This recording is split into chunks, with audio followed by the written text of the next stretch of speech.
Note from hydra novels. जिस किसी ने भी अभी तक हमारे YouTube चैनल को सब्सक्राइब नहीं किया है कर लो और हमारा टेलीग्राम चैनल को ज्वाइन करना मत भूलना। अगर आपको पूरा स्टोरी चाहिए वह भी अभी हमारे टेलीग्राम चैनल ज्वाइन करो, वहां हमको पूछ सकते हो, आपको पूरा स्टोरी मिल जाएगा। 1 देवी साइन इन सिस्टम।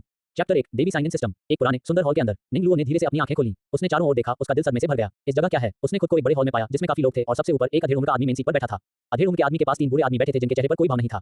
निंगलुओ के पास एक बूढ़ा आदमी खड़ा था जिसने चांद जैसे सफेद कपड़े पहने हुए थे, जिसकी छाती पर चांदी का आधा चांद बना हुआ था, जिसके चारों ओर 7 चमकते हुए सुनहरे तारे थे।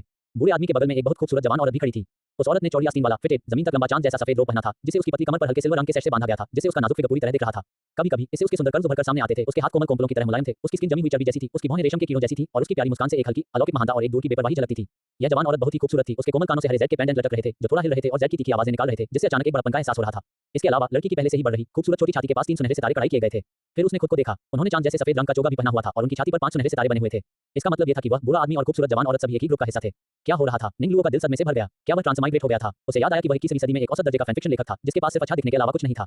उसे याद आया कि उसने बसंत में एक सपना देखा था। सपने से जागने के बाद उसने खुद को यहाँ पाया। तो क्या वह अभी भी सपना देख रहा था या वह पहले ही ट्रांसमाइग्रेट कर चुका था?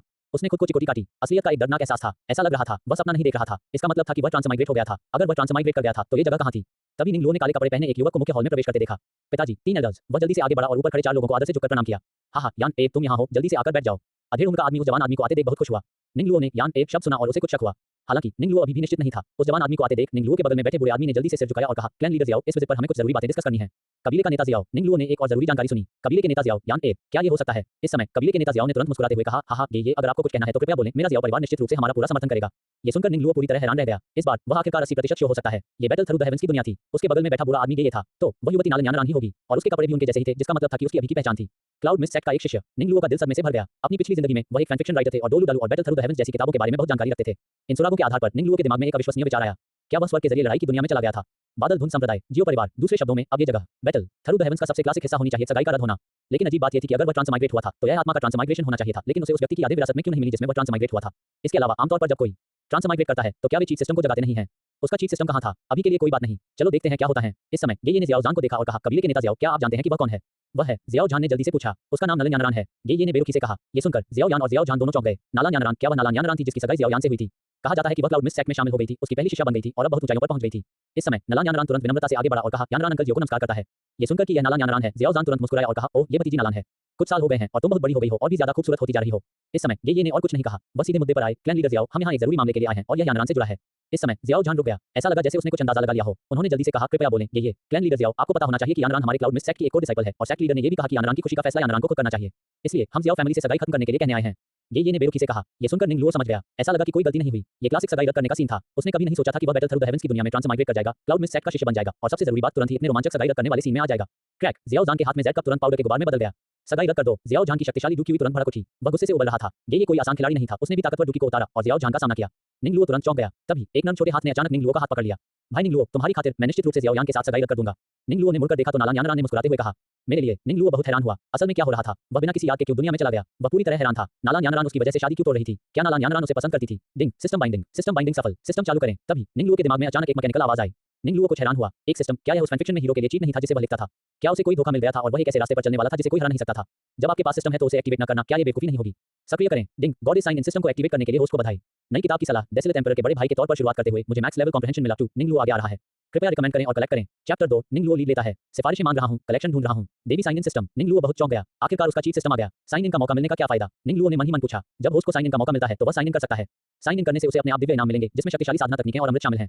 इसलिए होस्ट को देवी के साथ ज्यादा बातचीत करनी चाहिए। नालन यानरान के अलावा क्या कोई और देवी भी है? निंगलुओ ने मन ही मन पूछा। हाँ, जब कोई देवी प्रकट होगी तो सिस्टम होस्ट को सूचित करेगा।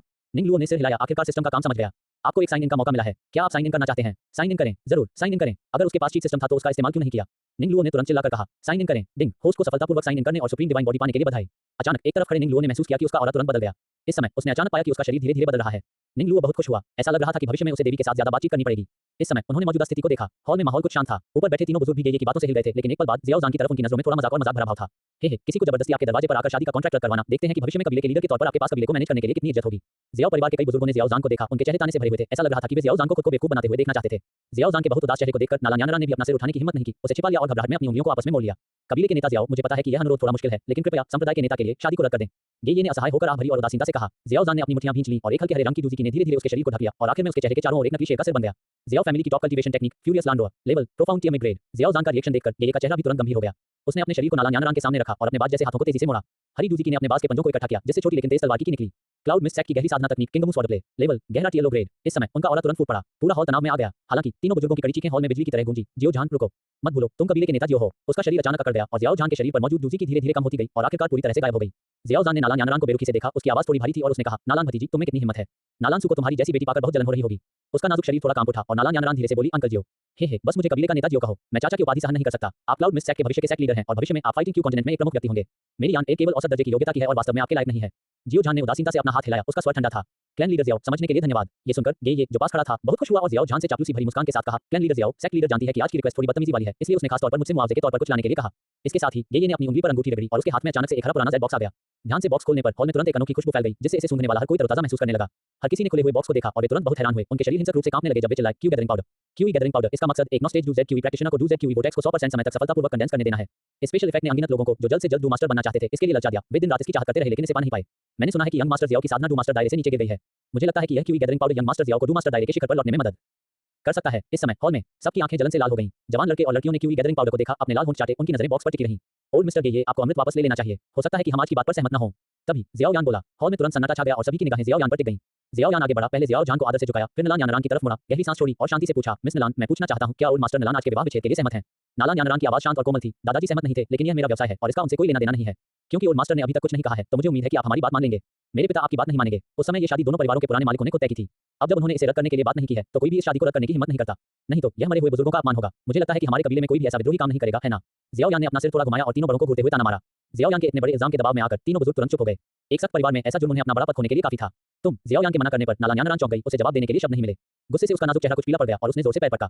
निंगलुओ ने अपने बगल में नालान यानरान को देखा। उसका शरीर थोड़ा कांप रहा था। वह अपने दिल में समझ गया था कि नालान यानरान उसे पसंद करेगी। हालांकि ट्रांसमाइग्रेट होने के बाद से उसे कोई भी याद नहीं थी, इसलिए निंगलुओ को यह भी नहीं पता था कि नालान यानरान के साथ उसका रिश्ता पहले कैसा था। जहां तक जियाओ यान की बात है, निंगलुओ को सिर्फ नफरत महसूस हुई। जब उसने किताब पढ़ी तो उसे पहले से ही यह हीरो पसंद नहीं आया। आखिर में जियाओ यान बस एक बदमाश निकला। यून, शियाओ यिशियान, मेडुसा, याफई, इतने सारे विश्वास पात्र उसके प्रति बहुत सच्चे थे, लेकिन आखिर में उसने क्या किया? उसने उन सभी विश्वास पात्रों को छोड़ दिया और ऊपरी दुनिया में चला गया। बिना शादी किए फ्लर्ट करना अगर बदमाशी नहीं तो और क्या है? इसके अलावा जब उन्होंने पहले नॉवेल पढ़ा था तो उन्हें कुछ भी महसूस नहीं हुआ था, लेकिन ध्यान से सोचने पर नालान यानरान का रद्द होना पूरी तरह से गलत नहीं था। जियाओ यान एक ट्रांसमाइग्रेटर था। 21वीं सदी में शादी फ्री थी और जाहिर है प्यार भी फ्री था, लेकिन जियाओ यान ने बड़ों की सहमति का इस्तेमाल नैतिक रूप से ब्लैकमेल करने के लिए किया। अगर वह ट्रांसमाइग्रेट नहीं हुआ होता तो एक बात होती, लेकिन वह एक ऐसा इंसान था जिसने मॉडर्न समाज का अनुभव किया था, फिर भी उसने ऐसी बातें कहीं। ये बदमाश नहीं तो और क्या है? इस समय निंगलुओ धीरे-धीरे आगे बढ़ा, नालान यानरान के सामने खड़ा हुआ और बेपरवाही से कहा, अपने जियाओ परिवार के मरे हुए बुजुर्गों का इस्तेमाल करके नैतिक रूप से ब्लैकमेल करना सच में तुम्हारे लायक है, जियाओ यान। 3. क्या युवाओं को इसलिए परेशान नहीं किया जाता क्योंकि वे गरीब हैं? चैप्टर 3. किसी जवान आदमी को गरीब होने की वजह से परेशान न करें। तुम कौन हो? ये नालान यानरान और मेरे बीच का मामला है। कोई बाहरी आदमी इसमें क्यों दखल देगा? जियाओ यान तुरंत गुस्से में आ गया और उसने निंगलुओ को घूरा। इस समय निंगलुओ आगे बढ़ा और नालान यानरान के सामने खड़ा हो गया। उसे याद आया जब नालान यानरान ने पहले उसका हाथ पकड़ा था, उसने उसे भाई निंगलुओ कहा था। इसका मतलब यह था कि इस दुनिया में आने के बाद भी उसका नाम नहीं बदला था। निंगलुओ ने जियाओ यान को देखा और कहा, मेरा नाम निंगलुओ है। मैं क्लाउड मिस्ट सेट का शिष्य हूं। यानरान मेरी छोटी बहन है। यह मेरा काम कैसे नहीं है? निंगलुओ ने जियाओ यान को देखा और बेपरवाही से कहा, मैंने पहले सुना था कि जियाओ परिवार के यंग मास्टर जियाओ, भले ही उनका डूजी की राज गिर गया था, एक ईमानदार और दिलदार इंसान थे, लेकिन मुझे उम्मीद नहीं थी कि तुम जियाओ यान असल में डरपोक हो जाओगे। क्या तुम्हारा डूजी की राज खत्म हो गया है और इसके साथ तुम्हारी ख्वाहिश भी खत्म हो गई है? मरे हुए बुजुर्गों का इस्तेमाल करके मेरी यानरान को नैतिक रूप से ब्लैकमेल करना, क्या तुम्हारा मतलब है कि अगर यानरान तुम्हें पसंद नहीं करती तो भी उसे तुमसे शादी करनी होगी? तुम, निंगलुओ की बातें सुनकर जियाओ यान को चबाक रह गया। निंगलुओ ने जियाओ यान को देखा और पूछना जारी रखा, जियाओ यान, मैं तुमसे पूछता हूं, क्या तुम पहले कभी यानरान से मिले हो? जाहिर है मैंने नहीं किया है, जियाओ यान ने तुरंत जवाब दिया। क्योंकि तुम मुझसे मिले नहीं हो तो तुम पक्का यानरान को नहीं समझते। क्योंकि तुम यानरान को नहीं समझते तो उसे पसंद करना तो और भी कम जरूरी है। क्योंकि तुम मेरी यानरान को पसंद नहीं करते तो तुम अभी इतने गुस्से में क्यों हो और सगाई तोड़ने को तैयार क्यों नहीं हो? निंगलुओ ने ठंडेपन से पूछा। मेरा यानरान शब्द सुनते ही इस समय नालान यानरान का सुंदर चेहरा लाल हो गया। भाई निंगलुओ के ऐसा कहने से उसे बहुत खुशी हुई। निंगलुओ ने जियाओ यान को देखा। जियाओ यान एक मॉडर्न ट्रांसमाइग्रेटर था, इसलिए वह शादी की आजादी और प्यार के मॉडर्न कॉन्सेप्ट को नेचुरली समझता था। माता पिता का हुक्म, रिश्ता जोड़ने वाले की बातें उन्हें इतनी आसानी से कैसे बदला जा सकता है? इस समय जियाओ यान का शरीर जोर से कांप उठा और उसने धीरे से अपना सिर उठाया। वह नाजुक जवान चेहरा अब डरावने ढंग से बिगड़ गया था। जियाओ यान को इस तरह देखकर निंगलुओ को पता चल गया कि आगे की बातें बेकार हैं। उसने शुरू में सोचा था वह जियाओ यान एक मॉडर्न ट्रांसमाइग्रेटर था, वह स्वाभाविक रूप से मुक्त प्रेम की इस अवधारणा का सम्मान करेंगे। अचानक वह माता पिता के आदेश, मैचमेकर के शब्दों को धमकी के तौर पर इस्तेमाल कर रहा था। यह जियाओ यान न केवल एक बदमाश था, बल्कि एक ऐसा बदमाश था जिसे सुधारा नहीं जा सकता था। निंगलुओ ने जियाओ जान की ओर मुड़कर कहा, क्लैन लीडर जियाओ, क्या आप भी मानते हैं कि यानरान को आपके बेटे से शादी करनी चाहिए? फाइटिंग क्यू कॉन्टिनेंट में अगर कोई औरत सगाई तोड़ दे तो यह मर्द की बेइज्जती है। मेरा बेटा यान ए चाहे टैलेंट में हो या कैरेक्टर में कबीले में सबसे अच्छा है। मैं पूछता हूं, मेरा बेटा यान ए नालान यानरान के लायक कहां नहीं है? जियाओ जान ने तेजी से कहा। बेवकूफी, निंगलुओ ने व्यंग्य किया। जियाओ यान किसी भी मामले में यानरान के लायक नहीं है। निंगलुओ ने ठंडे स्वर में कहा, जूजी के मामले में तुम्हारा जियाओ यान पहले सच में एक जीनियस था और मैं इस बात से इनकार नहीं करता कि वह भविष्य में फिर से आगे बढ़ सकता है, लेकिन हम उसकी जूजी की वजह से उसे नापसंद कैसे कर सकते हैं? वह यानरान के लिए सबसे ज्यादा नाकाबिल है क्योंकि उसका कैरेक्टर खराब है। एक आदमी के तौर पर उसकी सोच बहुत छोटी है। जब यानरान तुम्हें पसंद नहीं करता और तुम यानरान को पसंद नहीं करते तो तुम अभी उसे जाने क्यों नहीं देना चाहते? निंगलुओ ने ठंडे स्वर में पूछा। तुम तुरंत जियाओ जान और जियाओ यान दोनों बहुत ज्यादा गुस्से में आ गए। इस समय जियाओ यान का शरीर जोर से कांपने लगा और उसने धीरे से अपना सिर उठाया। वह नाजुक जवान चेहरा अब डरावने ढंग से बिगड़ गया था। मैं सच में तुम्हें मारना चाहता हूं। उसके दांत किटकिटाने लगे और जानलेवा शब्द उसके मुंह से निकल गए। जियाओ यान ने अपनी मुट्ठियां भींच लीं, उसकी गहरी आंखें आग की लपटों से जल रही थीं। यान ए बदतमीजी मत करो। हेड सीट से जियाओ जान भी जियाओ यान की हरकतों से चौंक गया और जल्दी से चिल्लाया। अभी का जियाओ परिवार क्लाउड मिस्ट सेट को नाराज करने का रिस्क नहीं उठा सकता था। उसने अपनी मुट्ठियां कसकर भींच ली। जियाओ यान ने अपना सिर थोड़ा नीचे किया और एक पल बाद धीरे से उसे फिर से ऊपर उठाया। हालांकि पहले की डरावनी बेचैनी पहले ही शांति में बदल चुकी थी। निंगलुओ ने जियाओ यान को बहुत शांति से देखा। उसे जियाओ यान के कोई कदम उठाने की चिंता नहीं थी। उसके चांद जैसे सफेद लबादे पर 5 तारे बने हुए थे। इसका मतलब था कि निंगलुओ अभी 5 स्टार डू फाइटर था और जियाओ यान डूजी के सिर्फ तीसरे स्टेज पर था। अगर जियाओ यान ने कोई चाल चलने की हिम्मत की तो निंगलुओ कभी भी उसकी जान ले सकता था। नालन यानरान, तुम्हें इतना जोर देने की जरूरत नहीं है। तुम सगाई तोड़ना चाहते हो और कुछ नहीं क्योंकि तुम्हें लगता है कि मैं जियाओ यान तुम्हारे लायक नहीं हूं, स्वर्ग की पसंदीदा बेटी। साफ-साफ कहूं तो आपकी खूबसूरती के अलावा इस यंग मास्टर को आपके बारे में किसी और चीज की जरा भी परवाह नहीं है। जियाओ यान आखिरकार ज्वालामुखी की तरह फट पड़ा। उसका जवान चेहरा सख्त था और उसकी बातों ने हॉल में मौजूद सभी को हैरान कर दिया। किसने सोचा होगा कि आमतौर पर चुप रहने वाला नौजवान इतना तेज हो सकता है। इस समय नालन यानरान निंगलुओ के पीछे छिप गया। निंगलुओ की आंखें ठंडी थीं और वह जोर से हंसा। जियाओ जान को देखकर बोला, हा हा क्लैन लीडर जियाओ, तुमने भी सुना है ना? तुम्हारे बेटे ने भी कहा कि वह सिर्फ मेरी यानरान की खूबसूरती का दीवाना है। पहले मैंने ये भी सुना था कि जियाओ फैमिली का जियाओ यान जीनियस था। किसने सोचा होगा अब जब उसका डूजी की गिर गया है तो वह एक बेकार आदमी बन गया है जो सिर्फ सुंदरता चाहता है। मुझे तो आपके जियाओ परिवार के लिए भी शर्म आ रही है। यान ए पीछे हटो। जियाओ जान दहाड़ा। इस समय जियाओ यान को एहसास हुआ कि उसने गलत बात कह दी है। निंगलुओ, तुम बहुत आगे जा रहे हो। जियाओ यान तुरंत गुस्सा हो गया। उसकी डूजी की उसके शरीर के चारों ओर इकट्ठा हो गई। तुम बार-बार पीछे हटने से मना कर रहे हो, इसलिए मैं तुम्हें धमका रहा हूं। तुम क्या कर सकते हो? निंगलुओ की डूजी की उछल पड़ी और अपनी डूजी की को छोड़ते ही जियाओ यान सीधे उड़ गया। टकराना एक जोरदार धमाके के साथ जियाओ यान दीवार से टकरा गया। फट जियाओ यान ने मुंह में ताजा खून थूक दिया। इस समय जियाओ जान को बहुत गुस्सा आया। वह अपने बेटे की पिटाई कैसे बर्दाश्त कर सकता था? गुस्से में शेर की दहाड़। तुरंत ही एक शेर का सिर दिखाई दिया और जियाओ जान ने तुरंत निंगलुओ पर हमला कर दिया। इस समय निंगलुओ ने कोई डर नहीं दिखाया और बेपरवाही से कहा, क्लैन लीडर जियाओ, अगर आपने मुझे हाथ लगाया तो मुझे डर है कि न सिर्फ आप और आपका बेटा बल्कि पूरा जियाओ परिवार बुतान शहर में खड़ा नहीं रह पाएगा। जियाओ जान, रुको, क्या तुम भूल गए हो कि तुम कबीले के नेता जियाओ हो? तीनों बड़ों ने तुरंत बीच बचाव किया। ये निंगलुओ क्लाउड मिस्ट सेट से था। क्लाउड मिस्ट सेट को नाराज करने से शायद पूरे जियाओ परिवार का अंत हो जाएगा। निंगलुओ ने जियाओ जान को देखा और कहा, अगर तुमने यहाँ मुझ पर हाथ उठाया और यह बात बाहर आ गई तो दूसरे लोग तुम्हारे जियाओ परिवार को कैसे देखेंगे? एक बेटे की सगाई टूट गई है और पिता गुस्से में उसे तोड़ने आए व्यक्ति को घायल कर देता है। अगर मेरा क्लाउड मिस्ट सेट कुछ नहीं करता तो विशियाओ परिवार की सैकड़ों सालों से बनी इज्जत तुम्हारे हाथों बर्बाद हो जाएगी। निंगलुओ का गंभीर असर का एनालिसिस सुनने के बाद जियाओ जान का जमा हुआ डूजी की धीरे-धीरे खत्म हो गया। वह समझ गया कि उसका जियाओ परिवार क्लाउड मिस्ट सेट का मुकाबला नहीं कर सकता। उसने निंगलुओ की ओर देखा और व्यंग्य से कहा, बहुत बढ़िया, क्या बढ़िया तरकीब है। वह अपनी सीट पर वापस बैठ गया। उसका चेहरा पीला पड़ गया था। यान ए, हार मान लो, हम क्लाउड मिस्ट सेट से नहीं लड़ सकते। जियाओ जान ने धीरे से कहा। इस समय जियाओ यान धीरे से खड़ा हुआ। उसकी ठंडी नजर निंगलुओ पर टिकी हुई थी और उसने कहा, निंगलुओ, नदी के पूरब में 30 साल, नदी के पश्चिम में 30 साल, एक जवान आदमी को गरीब होने के लिए मत परेशान करो। आज की बेइज्जती मैं भविष्य में 100 गुना चुकाऊंगा। 4 जियाओ जुना, अध्याय 4 जियाओ जुनेर। जियाओ यान की बातें सुनकर निंगलुओ थोड़ा मुस्कुराया। उसकी नजरें नफरत से भरी थीं और उसने जियाओ यान को बेपरवाही से देखते हुए कहा, ओह सच में। निंगलुओ का एक्सप्रेशन देखकर जियाओ यान और भी गुस्सा हो गया। निंगलुओ, क्या तुम मेरे साथ 3 साल का एग्रीमेंट करने की हिम्मत करोगे? जियाओ यान ने तेजी से कहा, ओह 3 साल का एग्रीमेंट। निंगलुओ ने दिलचस्पी से जियाओ यान को देखा। आज से 3 साल बाद मैं खुद क्लाउड मिस्ट सेट पर चढ़कर तुम्हें चैलेंज करूंगा। आज की बेइज्जती मैं उस दिन उसे धो दूंगा। जियाओ यान की आंखें आग से जल रही थीं, बहुत ज्यादा गुस्से से भरी हुई। निंगलुओ ने हल्का सा मुस्कुराते हुए कहा, अगर इसे तुम्हारी सेल्फ एस्टीम बेहतर महसूस होती है तो ठीक है, मैं तुम्हारा इंतजार करूंगा। तुम जियाओ यान के दिल में बहुत गुस्सा और बेइज्जती महसूस हुई, लेकिन अभी के लिए वह इस बेइज्जती को सह सकता था। उसे बस और मजबूत बनना था। पिताजी, 3 साल बाद आपका बेटा क्लाउड मिस्ट सेट में जाएगा और आज की बेइज्जती को खुद धोएगा। थोड़ी नम आंखों से जियाओ यान ने जोर से सिर झुकाया, फिर सीधा खड़ा हुआ और बिना किसी हिचकिचाहट के हॉल से बाहर चला गया। सूरज की रोशनी में फैला हुआ जवान आदमी का सिलहूट अकेला और वीरान लग रहा था। जियाओ यान उदास भाव से हॉल से बाहर चला गया। इस समय जियाओ जान ने आंख भरी, फिर शादी का कॉन्ट्रैक्ट निंगलुओ की तरफ फेंक दिया। ये यान ए और नालान यानरान के बीच शादी का कॉन्ट्रैक्ट है।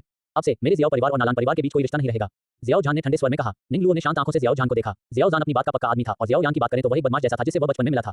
साफ तौर पर जीतने में असमर्थ, फिर भी चुनौती देने के बाद लड़ने पर अड़े रहे। निंगलुओ को ऐसे लोगों से कुछ नफरत थी, लेकिन निंगलुओ डरा नहीं। हालांकि वह जानता था कि जियाओ यान बाद में ओल्ड मैन याओ को पालेगा और उसकी कल्टीवेशन बहुत तेजी से आगे बढ़ेगी। लेकिन अब उसके पास सिस्टम था। जियाओ यान के साथ इस 3 साल के एग्रीमेंट से उसे लगातार मजबूत होने के लिए बढ़ावा मिल सकता है। जब से वह इस दुनिया में आया है, निंगलुओ इस बार एक अच्छी जिंदगी जीने वाला था। कम से कम उसे मजे के लिए डू एम्परर तो बनना ही था, नहीं तो यह उस सिस्टम के साथ बहुत नाइंसाफी होती जिसे उसने जगाया था। इसलिए जियाओ यान का प्रोत्साहन उसे और मजबूत बना देगा। 3 साल बाद वह जियाओ यान को सम्मानपूर्वक हरा देगा। इस समय ये ने अपने हाथ जोड़े और कहा, तो क्लैन चीफ जियाओ को आपके सहयोग के लिए बहुत-बहुत धन्यवाद। मैं विदा लेता हूं। ये निंगलुओ और नालान यानरान के साथ बाहर चले गए। जैसे ही वे दरवाजे से बाहर निकले, नालान यानरान ने तुरंत निंगलुओ का हाथ पकड़ लिया। भाई निंगलुओ, तुम अभी बहुत हैंडसम लग रहे थे। नालन यानरान ने तुरंत कहा। ये उनके पास चल रहा था, मुस्कुरा रहा था और कह रहा था, हाँ, ये बहुत बढ़िया है, तुम दोनों आखिरकार एक साथ हो सकते हो। जैसे ही ये शब्द बोले गए, निंगलुओ हैरान रह गया। उसे इस दुनिया की कोई याद नहीं थी। क्या ऐसा हो सकता है कि वह और नालान यानरान ट्रांसमाइग्रेशन से पहले सच में एक कपल थे? और नालान यानरान ने उसकी वजह से जियाओ यान से सगाई तोड़ दी थी। जैसे ही निंगलुओ सोच रहा था, निंगलुओ के मन में अचानक एक आवाज गूंजी। डिंग, देवी नालन यानरान के संपर्क में आने पर आपको चेक इन का मौका मिला है। क्या आप चेक इन करना चाहेंगे? चेक इन, निंगलुओ ने तुरंत कहा। डिंग, बधाई हो होस्ट, सफल चेक इन के लिए। आपने heaven rank cultivation technique heaven's evolution art हासिल कर ली है। स्वर्ग विकास कला, हजारों डू तकनीकें विकसित कर सकते हैं। महायान में साधना करने पर कोई भी डू सम्राट विशेषज्ञ बन सकता है। क्या आप ऑटो लर्न करना चाहेंगे? ऑटो लर्न, निंगलुओ ने बिल्कुल भी संकोच नहीं किया। ऑटो लर्निंग सफल रही। होस्ट ने ये कल्टीवेशन टेक्निक सीख ली है। निंगलुओ बहुत हैरान था। उन्हें इस बार इतनी बढ़िया कल्टीवेशन टेक्निक के लिए चेक इन करने की उम्मीद नहीं थी। ये हेवंस एवोल्यूशन आर्ट हजारों डाउ टेक्निक्स को इवॉल्व कर सकती है, जिसका मतलब है कि इस एक कल्टीवेशन टेक्निक से उसके पास असल में कई डाउ टेक्निक्स होंगी। निंगलुओ बहुत हैरान हुआ। जब तक वह किसी देवी से बातचीत करता, उसे चेक इन का मौका मिल सकता था। तो इसे पाने के लिए किस तरह के इंटरेक्शन की जरूरत थी? पहली बार निंगलुओ ने नालान यानरान का हाथ पकड़ा। दूसरी बार निंगलुओ ने नालान यानरान को छुआ। निंगलुओ एक्सपेरिमेंट करना चाहता था। यानरान, मुझे अपना हाथ दो। इस समय नालान यानरान थोड़ी उलझन में थी, लेकिन वह भाई निंगलुओ के अनुरोध को कैसे मना कर सकती थी? नालान यानरान ने अपना पतला जेड जैसा हाथ बढ़ाया। निंगलुओ ने धीरे से अपना हाथ उसके हाथ पर रखा और उन्हें एक साथ पकड़ लिया। नालान यानरान ने तुरंत हैरानी से निंगलुओ की ओर देखा। उसका सुंदर चेहरा थोड़ा लाल हो गया। भाई निंगलुओ, नालान यानरान का चेहरा शांत मुद्रा में गुलाबी था, जो काफी प्यारा था। लेकिन निंगलुओ को जो बात हैरान कर गई वह ये थी, इस हैंडशेक से चेक इन सिस्टम चालू नहीं हुआ। क्या ऐसा हो सकता है कि उसे अलग-अलग काम करने की जरूरत थी? निंगलुओ ने एक पल सोचा, फिर अपना हाथ नालान यानरान के सिर पर रख दिया। डिंग, देवी नालान यानरान के सिर पर थपथपाने पर आपको चेक इन का मौका मिला है। क्या आप चेक इन करना चाहेंगे? निंगलुओ बहुत हैरान हुआ। तो असल में ऐसा ही था। एक ही काम को बार-बार करने से चेक इन का मौका नहीं मिलेगा। इसलिए चेक इन करने के लिए उसे लगातार नए एक्शन अनलॉक करने पड़ते थे। चेक इन, निंगलुओ ने बिना किसी हिचकिचाहट के तुरंत चेक इन कर लिया। डिंग, बधाई हो होस्ट, सफल चेक इन के लिए। आपको मेडिसिनल पिल्स का पूरा कलेक्शन मिल गया है। The complete collection of medicinal pills में फाइटिंग क्यूई कॉन्टिनेंट की सभी मेडिसिनल पिल्स का रिकॉर्ड है। क्या आप ऑटो लर्न करना चाहेंगे? ऑटो लर्निंग चल रही है। ऑटो लर्निंग सफल रही। फाइटिंग क्यूई कॉन्टिनेंट में मेडिसिनल पिल्स का ज्ञान होस्ट के दिमाग में स्टोर हो गया है।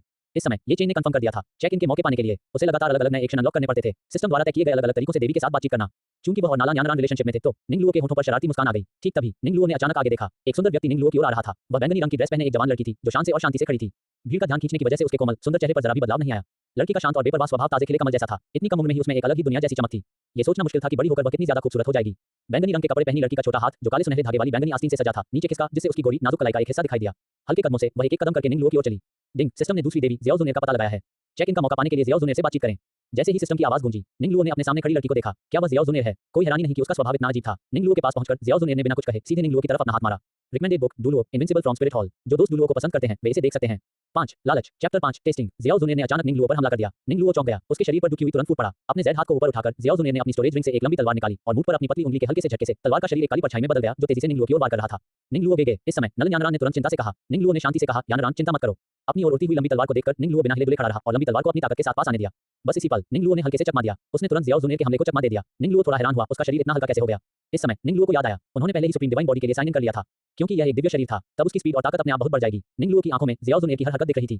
निंगलुओ के शांत स्वभाव से ज़ियाओ ज़ुनेर की नाजुक भौहें थोड़ी ऊपर उठ गईं और उसकी खूबसूरत आंखों में हैरानी की झलक दिखी। ज़ियाओ ज़ुनेर ने पूरी तरह से अलग निंगलुओ को शांति से देखा, फिर अपना पतला हाथ ऊपर उठाते हुए हल्की सी मुस्कुराई। उसके हाथ में लंबी तलवार जैसे कोई जहरीला सांप अपने बिल से निकल रहा हो हवा में एक हल्की नीली परछाई के साथ घूमी और निंगलुओ की तरफ सीधी वार कर रही थी। लंबी तलवार हवा में घूम गई और हल्की ठंडी हवा अचानक थोड़ी ज्यादा नमी वाली हो गई।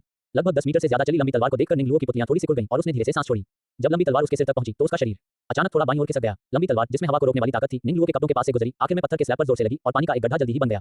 ज़ियाओ ज़ुनेर के हमले से बचने के बाद निंगलुओ का चेहरा गंभीर था। उसने जोर से जमीन पर पैर पटका, उसका शरीर थोड़ा झुका और फिर धनुष से निकले तीर की तरह वह ज़ियाओ ज़ुनेर की ओर बढ़ा। इस समय ज़ियाओ ज़ुनेर निंगलुओ की ओर बढ़ रही थी। निंगलुओ की स्पीड बहुत तेज थी। उसने तुरंत अपना हाथ ज़ियाओ ज़ुनेर की पतली कमर पर लपेट लिया। ज़ियाओ ज़ुनेर की तलवार चूक गई। डिंग ने देवी ज़ियाओ ज़ुनेर की कमर को गले लगाया। एक साइन इन का मौका मिला। निंगलुओ के पास इस समय साइन इन करने का समय नहीं था, इसलिए उसने सब कुछ सेव करने और बाद में साइन इन करने का फैसला किया। इस समय ज़ियाओ ज़ुनेर बहुत गुस्से में थी। पागल, भाड़ में जाओ। ज़ियाओ ज़ुनेर ने अपनी लंबी तलवार को सीधा घुमाया जिसका मकसद निंगलुओ का सिर काटना था। इस समय निंगलुओ ने अपना हाथ बढ़ाया और उसे हल्के से रोक दिया। दूसरे हाथ से उसने ज़ियाओ ज़ुनेर की छाती पर थप्पड़ मारा। टकराना, एक तेज आवाज। ज़ियाओ ज़ुनेर उड़ गई। डिंग ने देवी ज़ियाओ ज़ुनेर की छाती को छुआ। एक साइन इन का मौका मिला। निंगलुओ ने ज़ियाओ ज़ुनेर को देखा। इस 15 साल की लड़की का डेवलपमेंट सच में बहुत अच्छा था। ये नलान यानरान से थोड़ा बड़ा लग रहा था। आप ज़ियाओ ज़ुनेर ने तुरंत अपने सीने से लगा लिया। निंगलुओ को देखते हुए उसका चेहरा बहुत ज्यादा गुस्से से भर गया। तुमने सच में हिम्मत की, मैं तुम्हें मार दूंगा। ज़ियाओ ज़ुनेर को बचपन से ही किसी आदमी ने इस तरह से छुआ नहीं था। उसके पिता को छोड़कर किसी भी आदमी ने कभी उसके पास नहीं आया था। जब वह छोटी थी तो वह बिगड़ा हुआ आदमी ज़ियाओ यान उसके कमरे में घुसना चाहता था। ओल्ड लिंग ने हर बार उसे सीधे बाहर निकाल दिया, पर अब ये निंगलुओ उसकी कमर को पकड़कर उसकी छाती पर हमला कर रहा है। वह इतनी बेइज्जती कैसे सह सकती थी? निंगलुओ पहला आदमी था जिसने उसके साथ ऐसा व्यवहार किया। ज़ियाओ ज़ुनेर शर्मीली और गुस्से में थी। इस समय वह बस अपने सामने खड़े आदमी को मारना चाहती थी। लंबी तलवार आसमान को चीरती हुई निकली। ज़ियाओ ज़ुनेर ने बिजली की तरह तेज ताक पैदा की। उसका नाजुक हाथ हल्के से कांप उठा और उसके हाथ में नीली लंबी तलवार अचानक घूम गई निंगलुओ की ओर वार करते हुए। निंगलुओ ने बिल्कुल भी घबराहट नहीं दिखाई। उसने आसानी से उसे चकमा दे दिया। वह फिर से निंगलुओ पर झपटी और निंगलुओ की तरफ लात मारने लगी। निंगलुओ ने न तो चकमा दिया और न ही बच निकला। उसने हल्के से अपना हाथ उठाया। उसने तुरंत ज़ियाओ ज़ुनेर का पतला ज़ेड पैर पकड़ लिया। डिंग ने देवी ज़ियाओ ज़ुनेर का ज़ेड पैर पकड़ा। एक साइन इन का मौका मिला। आप। ज़ियाओ ज़ुनेर बहुत गुस्से में था। निंगलुओ हल्के से मुस्कुराया, फिर ज़ियाओ ज़ुनेर को छोड़ दिया। इस समय ज़ियाओ ज़ुनेर ने अपनी लंबी तलवार निंगलुओ की ओर तान दी। वह समझ गई वह निंगलुओ का मुकाबला बिल्कुल नहीं कर सकती थी। उसने निंगलुओ को देखा और ठंडी आवाज में कहा, अगली बार मैं तुम्हें जरूर हरा दूंगी। फिर वह जाने के लिए मुड़ी। इस समय निंगलुओ ने तुरंत कहा, 1 मिनट रुको। ज़ियाओ ज़ुनेर रुक गई। निंगलुओ ने शांति से पूछा, तुमने अचानक मुझ पर हमला क्यों किया? तुम बिगड़ल हो, लानत है तुम पर। ज़ियाओ ज़ुनेर के बोलने के बाद वह मुड़ी और चली गई। निंगलुओ थोड़ा कंफ्यूज था। उसने ज़ियाओ ज़ुनेर की पीठ को देखकर अपना सिर हिलाया। हालांकि उस पर ज़ियाओ ज़ुनेर ने हमला किया था, लेकिन ऐसा नहीं लगा कि उसे कोई नुकसान हुआ है। इसके बजाय उसे 3 साइन इन मौके मिले। अब वह अपने सिस्टम के बारे में ज्यादा निश्चित हो गया था। जब तक वह सिस्टम से पहचानी गई देवियों को छूता या उनसे बातचीत करता तब तक वह साइन इन कर सकता था। अभी निंगलुओ के लिए सिस्टम से पहचानी जाने वाली देवियां 2 थीं। उनमें से एक था नालन यानरान, दूसरा था ज़ियाओ ज़ुनेर। ऐसा लग रहा था कि भविष्य में उसे ज्यादा साइन इन के मौके पाने के लिए उनके साथ कुछ नए पोज अनलॉक करने होंगे ताकि वह जल्द से जल्द और मजबूत बन सके। यानरान, चलो क्लाउड मिस्ट सेक्ट के पास वापस चलते हैं। निंगलुओ ने मुस्कुराते हुए कहा, फिर अपना हाथ बढ़ाया। हम नालन यानरान ने तुरंत निंगलुओ का हाथ पकड़ लिया। ये का पीछा करते हुए वे एक साथ क्लाउड मिस्ट सेक्ट की ओर बढ़े। जियो परिवार एक आंगन में। इस समय ज़ियाओ ज़ुनेर एक पत्थर की मेज के पास बैठी सोच में डूबी हुई थी। इस समय किसी कारण से उसका मन निंगलुओ के व्यक्तित्व से भर गया था। बूढ़ा लिंग धीरे धीरे ज़ियाओ ज़ुनेर के पास गया और अपनी जवान लड़की को सोच में डूबा हुआ देखा। अफसोस, लगता है वह लड़की उस उम्र तक पहुंच गई है। बूढ़े लिंग ने आह भरी। उसे याद आया कि जब निंगलुओ ने ज़ियाओ फैमिली में एंट्री की थी तो उस लड़की ने उसे देखा था और उसमें बहुत दिलचस्पी दिखाई थी। बाद में उस लड़की ने चुपके से निंगलुओ को नालन यानरान की सगाई तोड़ने में मदद करते हुए देखा। वह प्यार में आजादी के बारे में निंगलुओ के विचार को भी बहुत पसंद करती थी, इसलिए उसे निंगलुओ में बहुत दिलचस्पी थी। इसलिए वह निंगलुओ का टेस्ट लेने गई। लेकिन ये लड़का निंगलुओ सच में उस बिगड़े हुए ज़ियाओ यान से कहीं ज्यादा ताकतवर था।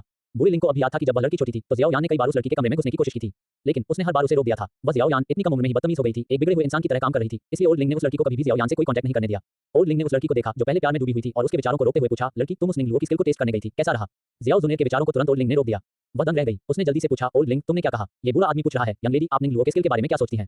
हम, वह बिगड़ा हुआ आदमी, अगर वह हैंडसम है, अगर वह स्किल्ड है तो क्या ये लड़की एक दिन उससे आगे निकल जाएगी? ज़ियाओ ज़ुनेर ने तुरंत कहा। युवा महिला खो गई। ओल्ड लिंग ने पूछा। ज़ियाओ ज़ुनेर ने सिर हिलाया। यंग लेडी, क्या ये बूढ़ा आदमी जाएगा? ओल्ड लिंग ने गला काटने का इशारा करते हुए कहा। ज़ियाओ ज़ुनेर तुरंत घबरा गई और जल्दी से बोली, नहीं नहीं ओल्ड लिंग, बिल्कुल नहीं।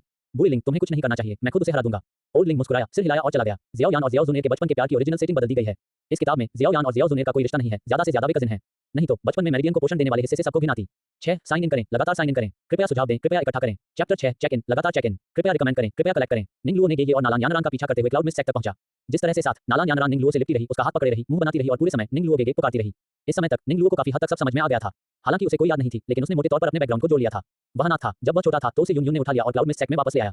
तब से निंगलुओ युनयुन का मुख्य शिष्य बन गया और बाद में युनयुन ने नालान यानरान को भी अपना शिष्य बना लिया, जिससे निंगलुओ और नालान यानरान भी उसके साथी शिष्य बन गए। इसके अलावा नालान यानरान बचपन से ही अपने बड़े भाई की बहुत बड़ी प्रशंसक थी। बाद में जब नालान यानरान को पता चला कि उसकी शादी जियाओयान से तय हो गई है, तो वह बहुत हैरान हुई। उसे निंगलुओ पसंद था, वह किसी जियाओयान से शादी नहीं करना चाहती थी। भले ही जियाओयान कोई बेकार न हो, भले ही वह जीनियस हो, उसके दिल में सिर्फ उसका निंगलुओ गेगे ही था। निंगलुओ गेगे के अलावा वह किसी और को पसंद नहीं करेगी।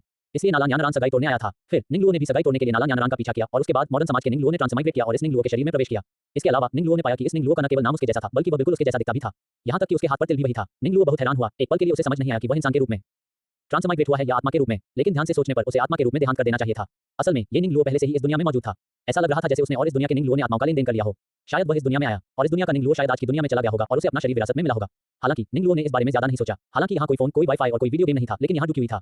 वह डुक्यूई की साधना कर सकता था और एक मजबूत प्रैक्टिशनर बन सकता था। इससे भी महत्वपूर्ण बात यह है कि इस दुनिया में बहुत सी खूबसूरत महिलाएं थीं। उसके पास एक चीज भी थी, अगर वह जियाओयान की तरह होता, जिसके साथ कई विश्वासपात होते। अपने भरोसेमंद लोगों के साथ खेलना क्या ये फोन या गेम खेलने से ज्यादा मजेदार नहीं होगा? ये सोचकर निंगलुओ को भविष्य के लिए तरस आने लगा। हालांकि इसे उनकी मजबूत नींव पर बनाना था। अगर वह काफी मजबूत होता तो ही यह सब संभव होता। इसलिए निंगलुओ ने पहले ही अपना मन बना लिया था। वह मजबूत बनना चाहता था। नालान यानरान ने निंगलुओ का हाथ पकड़ा, उसकी उभरी हुई चोटियां उसके हाथ पर दब गईं और निंगलुओ को तुरंत कुछ नर्म महसूस हुआ। यह एहसास वाकई अच्छा था। निंगलुओ को इस समय याद आया कि उसके पास अभी भी 3 चेक इन के मौके थे जिनका उसने इस्तेमाल नहीं किया था। हालांकि वे अब रास्ते में थे, लेकिन इससे उनके चेक इन पर कोई असर नहीं पड़ा। चेक इन, निंगलुओ ने सीधे चेक इन किया। डिंग, होस्ट को सफल check in, heaven rank skill हासिल करने, तुरंत पहुंचने के लिए बधाई। इंस्टेंटेनियस अराइवल, थोड़ा पूरा होने पर किसी की स्पीड को बहुत ज्यादा बढ़ा सकता है, जिससे उसकी मूवमेंट बहुत तेज हो जाती है। बड़े पूरा होने पर कोई जमीन को इंच में छोटा कर सकता है, एक कदम में 1000 ली पार कर सकता है, एक स्क्रीन पर पहुंचने पर कोई स्पेस टाइम बैरियर को तोड़ सकता है, एक कदम में किसी भी जगह पहुंच सकता है। जैसे ही यह कहा गया, निंगलुओ बहुत ज्यादा हैरान हो गया। यह मूवमेंट टेक्निक बहुत ही कमाल की थी। मूवमेंट तकनीक, एक कदम में 1000 ली। इस दो टेक्निक से स्वर्ग में किसी के लिए भी उसे पकड़ना मुश्किल होगा।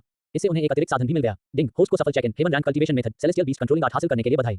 सेलेस्टियल बीस्ट कंट्रोलिंग आर्ट साधना के बाद जादुई जानवरों पर पूरी तरह से काबू पाती है। अपना ऑरा छोड़ने पर होस्ट जादुई जानवरों का पक्का राजा बन जाता है, जो किसी भी जादुई जानवर को दबा सकता है। पूरी तरह से पूरा होने पर होस्ट जादुई जानवरों को कमांड दे सकता है, जिससे वे अपना मकसद पूरा कर सकें। ये धोखा देखकर निंगलुओ और भी हैरान था। ये जानना जरूरी है कि फाइटिंग क्यूई कॉन्टिनेंट की दुनिया में जादुई जानवर भी बहुत शक्तिशाली थे। फाइटिंग क्यू कॉन्टिनेंट की दुनिया में पहले से 9वें रैंक तक के जादुई जानवर थे और जियान की ड्रैगन रेस जैसे स्वर्ग को चुनौती देने वाले जादुई जानवर भी थे। अगर निंगलुओ अपनी मर्जी से उन सभी को कमांड कर पाता तो निंगलुओ की ताकत भी बहुत बढ़ जाती। डिंग, होस्ट को सफल चेक इन के लिए बधाई। Heaven rank cultivation method, fire control technique हासिल करना।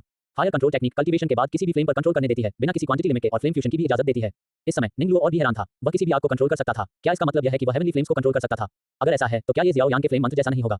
इसके अलावा इससे भी ज्यादा हैरान करने वाली बात यह थी कि जियाओ चेन की फायर कंट्रोल टेक्निक जियाओयान के फ्लेम मंत्र जैसी नहीं थी। जियाओयान के फ्लेम मंत्र के लिए लगातार हेवनली फ्लेम्स को खोजना पड़ता था, फिर उन्हें अपग्रेड करने के लिए फ्यूज करना पड़ता था। लेकिन जियाओ चेन की फायर कंट्रोल टेक्निक को किसी अपग्रेड की जरूरत नहीं थी। ये सीधे तौर पर एक हेवन रैंक कल्टीवेशन मेथड था और हालांकि इसे फ्लेम मंत्र से ज्यादा मजबूत नहीं कहा जा सकता था, लेकिन ये फ्लेम मंत्र से ज्यादा कॉम्प्रिहेंसिव था।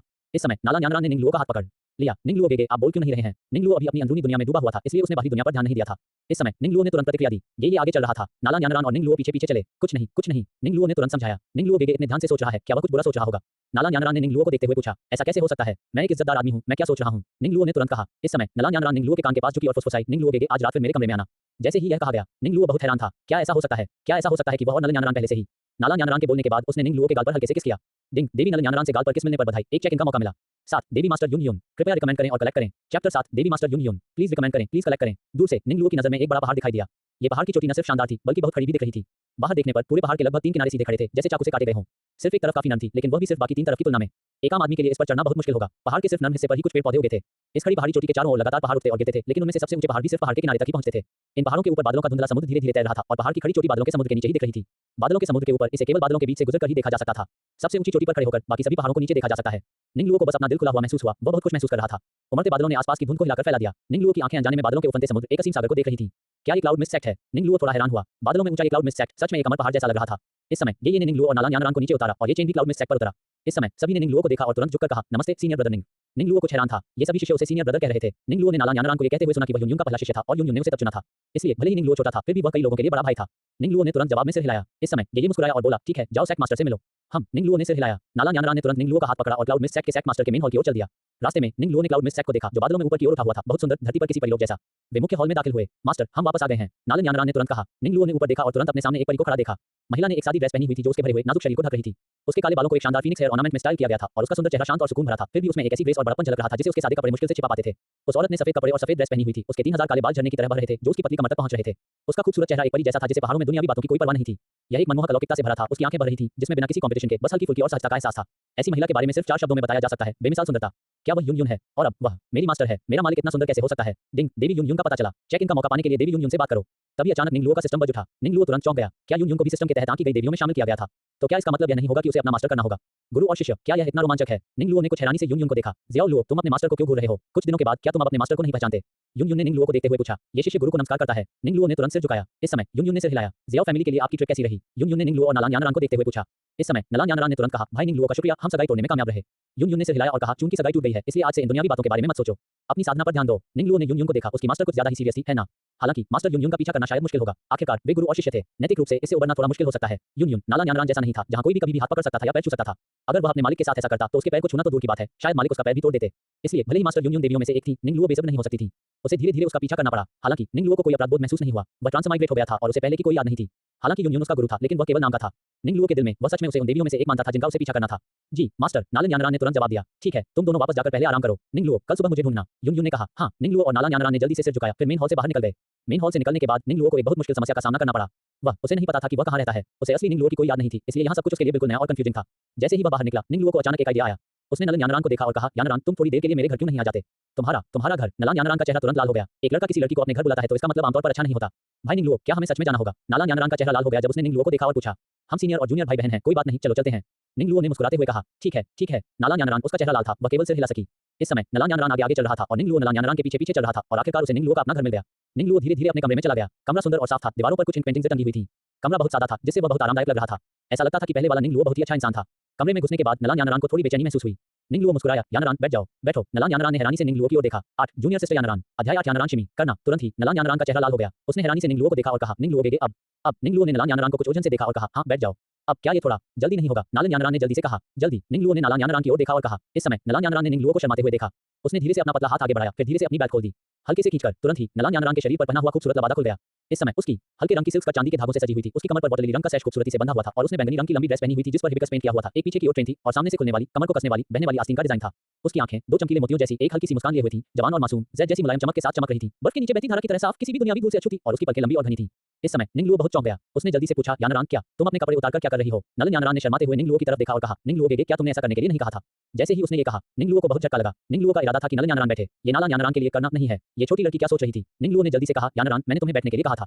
इस समय नलन यानरान का चेहरा और भी लाल हो गया, एक चमकीले लाल सेब की तरह। हम निंग लुओ गेगे मुझे परेशान करता है, मैं अब निंग लुओ गेगे से बात नहीं करूंगा। नलन यानरान ने अपनी बैग बांधी और निंग लुओ के कमरे से भाग गई। निंग लुओ ने अपना सिर हिलाया और आह भरी, ये छोटी लड़की। फिर अपने कमरे में निंग लुओ ने डू टेक्निक सीखना शुरू किया जिसके लिए उसने साइन इन किया था। निंग लुओ ने कुल 3 खेती के तरीकों के लिए साइन इन किया था। एक का नाम हेवंस एवोल्यूशन आर्ट था। हेवंस एवोल्यूशन आर्ट के जरिए वह अपने लिए सही डू टेक्निक बना सकता था। एक और आर्ट को सेलेस्टियल बीस्ट कंट्रोलिंग आर्ट कहा जाता था, जिससे वह जादुई जानवरों को कंट्रोल कर सकता था और उन्हें लीड कर सकता था। एक और तकनीक थी जिसे फायर कंट्रोल टेक्निक कहते थे, जो जियाओ यान के फ्लेम मंत्र जैसी थी, जिससे वह आग को कंट्रोल कर सकता था। उन्होंने इंस्टेंटेनियस अराइवल नाम की एक heaven rank movement Dou technique के लिए भी साइन इन किया, जिसे जब मास्टरी तक बढ़ाया गया तो वह एक ही सोच में हजारों मील पार कर सकते थे। हालांकि निंग लुओ ने साइन इन करते समय ये सभी कल्टीवेशन मेथड और डू टेक्निक सीख ली थी, लेकिन उसने अभी शुरुआत की थी। इन्हें और गहराई से सीखने के लिए निंग लुओ को अभी भी सीखना जारी रखना था। निंग लुओ ने ज्यादा नहीं सोचा, फिर अपनी आंखें बंद कर ली और साधना करने लगा। वह फाइटिंग क्यूई कॉन्टिनेंट की दुनिया में आया था और इस दुनिया में उसे एक अच्छी जिंदगी जीनी थी, जिसका मतलब था कि उसे और मजबूत बनना था, नहीं तो वह अपनी धोखेबाजी दिखा रहा होता। निंग लुओ को पहले भी नलन यानरान ने किस किया था, इसका मतलब था कि उसके पास अभी भी साइन इन का एक और मौका था। इसलिए उन्होंने बिल्कुल भी हिचकिचाहट नहीं दिखाई और सीधे साइन इन कर दिया। दाखिल करना, डिंग, होस्ट को सफल साइन इन के लिए बधाई, आपको आई ऑफ ट्रू साइट मिल गई है।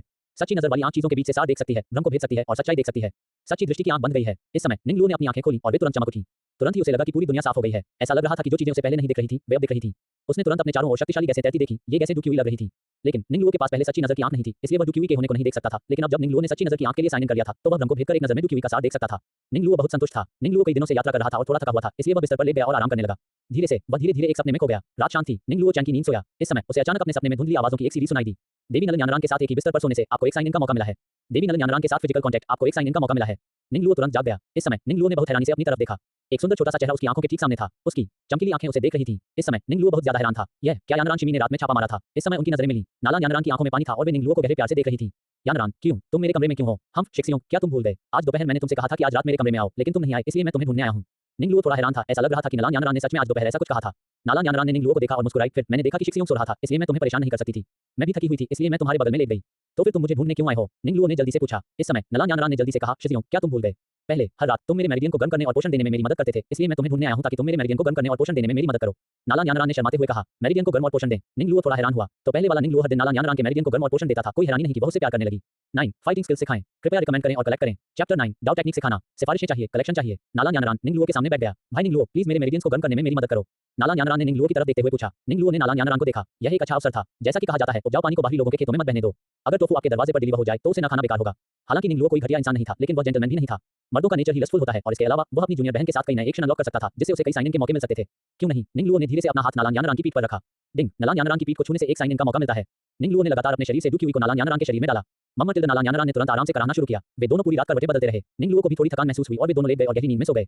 अगले दिन जैसे ही भोर हुई, डिंग देवी नलन यानारान से संपर्क करने पर एक साइन इन का मौका मिलता है। नींद में निंगलुओ को अचानक सिस्टम की मैकेनिकल आवाज सुनाई दी। इस समय उसे अपने हाथ में कुछ नरम और गर्म महसूस हुआ। ये हो सकता है। निंगलुओ ने अपनी आंखें खोली और देखा कि उसका हाथ नालांग यानारान के नरम गर्म हिस्से पर रखा हुआ था।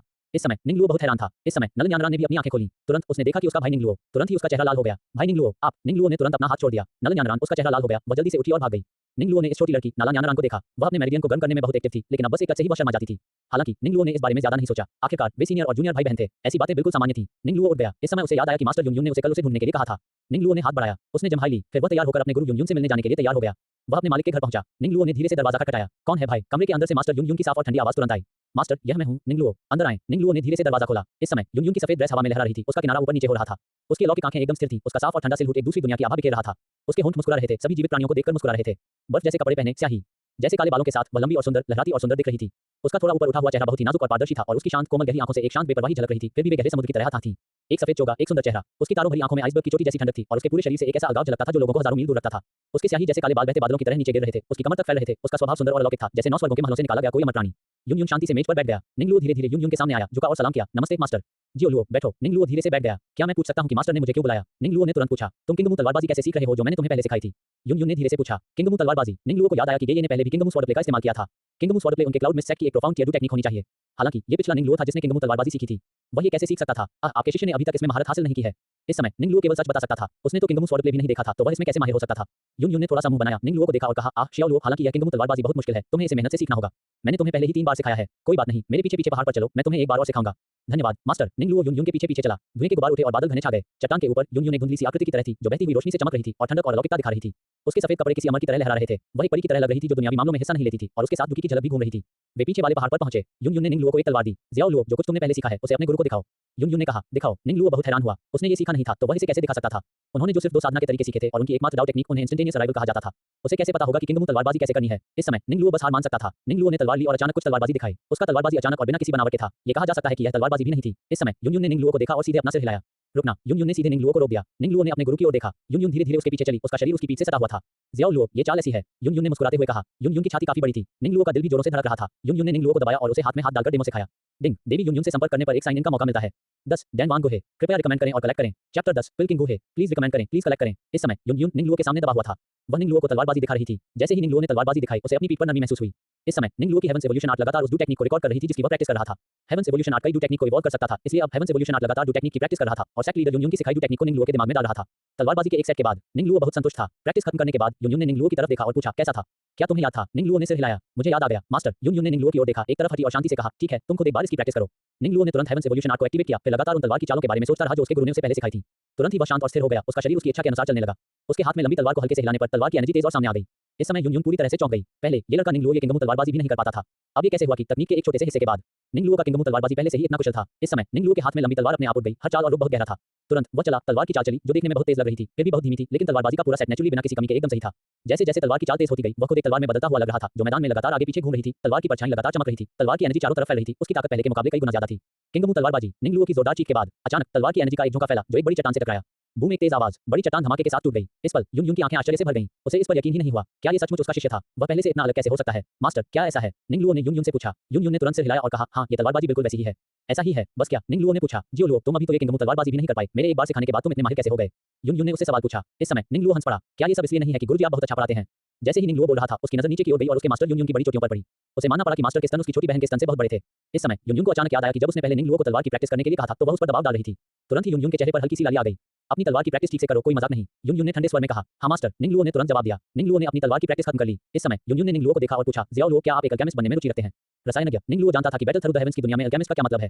जैसा कि नाम से पता चलता है, अल्केमिस्ट ताकत बढ़ाने वाली कई चमत्कारी गोलियों को रिफाइन कर सकते हैं। किसी भी अल्केमिस्ट को कई ताकतें हर कीमत पर ढूंढती हैं, उनका स्टेटस और पोजीशन बहुत खास होता है। निंगलुओ जरूर एक अल्केमिस्ट बनना चाहता था। इसके अलावा उन्होंने फायर कंट्रोल टेक्निक के लिए भी साइन किया था। इससे उसकी अल्केमी स्किल्स और भी बेहतर होंगी। बेशक, मुझे इसमें दिलचस्पी है, निंगलुओ ने तुरंत कहा। इस समय युनयुन ने निंगलुओ को देखा, सिर हिलाया और फिर कहा, ठीक है जियाओलुओ, मैं तुम्हें किसी से मिलवाने ले चलूंगा। किसी से मिलना है? क्या ये किसी अल्केमिस्ट से मिलने के लिए हो सकता है? निंगलुओ युनयुन के पीछे-पीछे एक जगह की ओर चल पड़ा।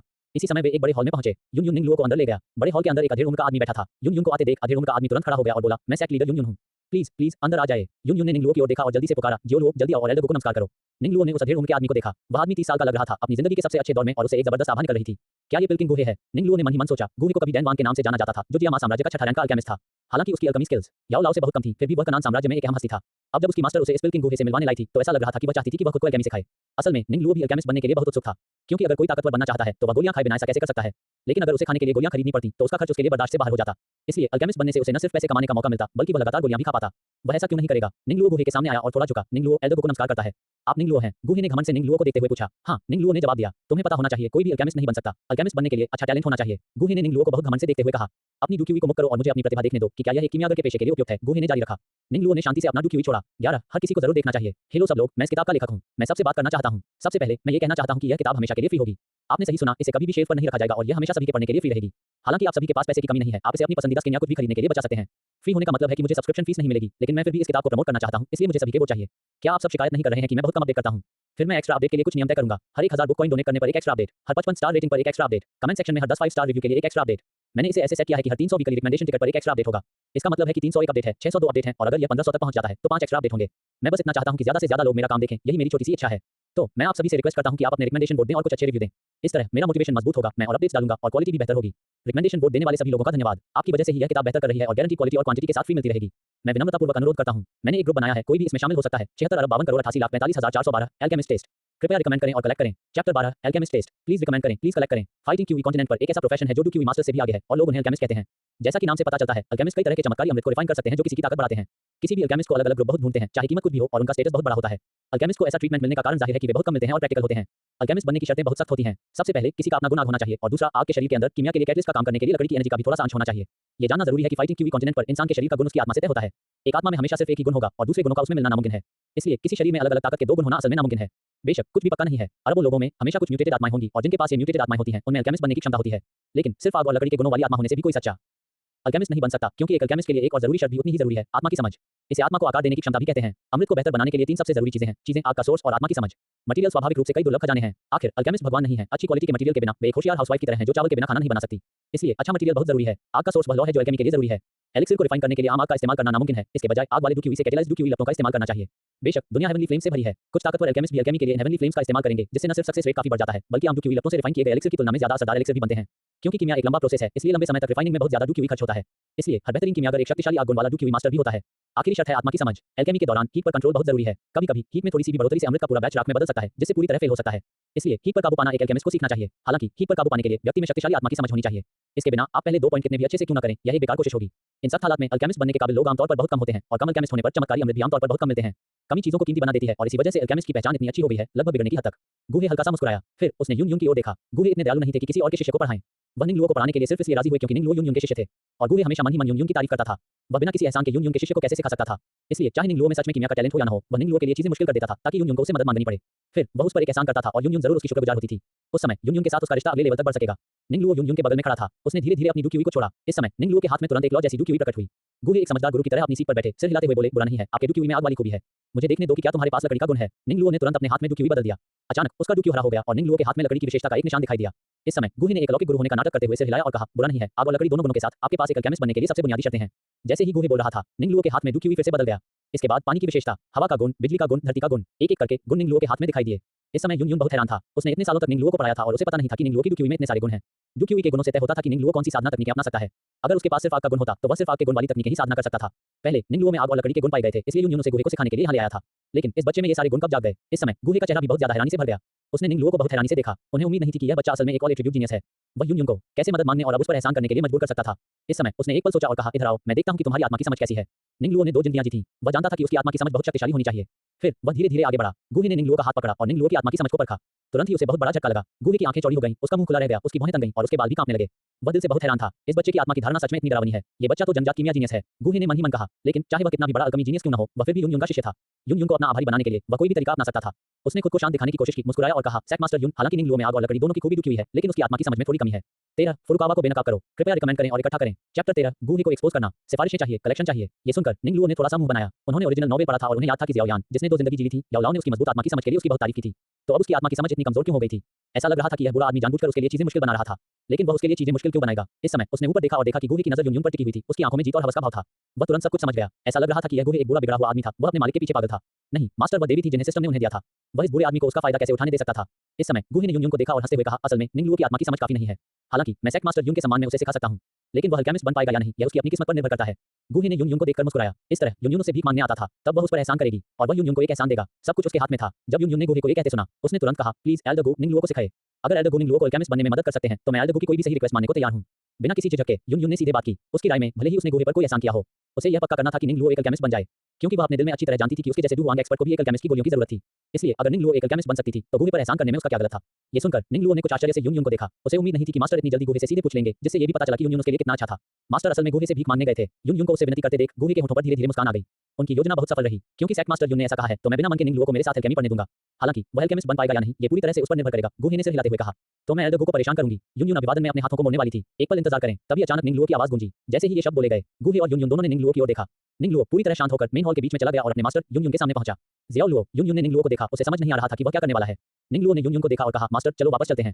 इस बुरे आदमी का कोई अच्छा इरादा नहीं है। मैं अपनी काबिलियत जानता हूं और यह बुरा आदमी मुझे सिखाने के काबिल नहीं है। जैसे ही ये शब्द बोले गए, यून और गूहे दोनों बहुत हैरान थे। ये वाक्य सुनकर गूहे का चेहरा पीला पड़ गया। वह तुरंत गुस्से में आ गया। निंगलुओ को देखकर बोला, यार तुम किसे बुरा कह रहे हो।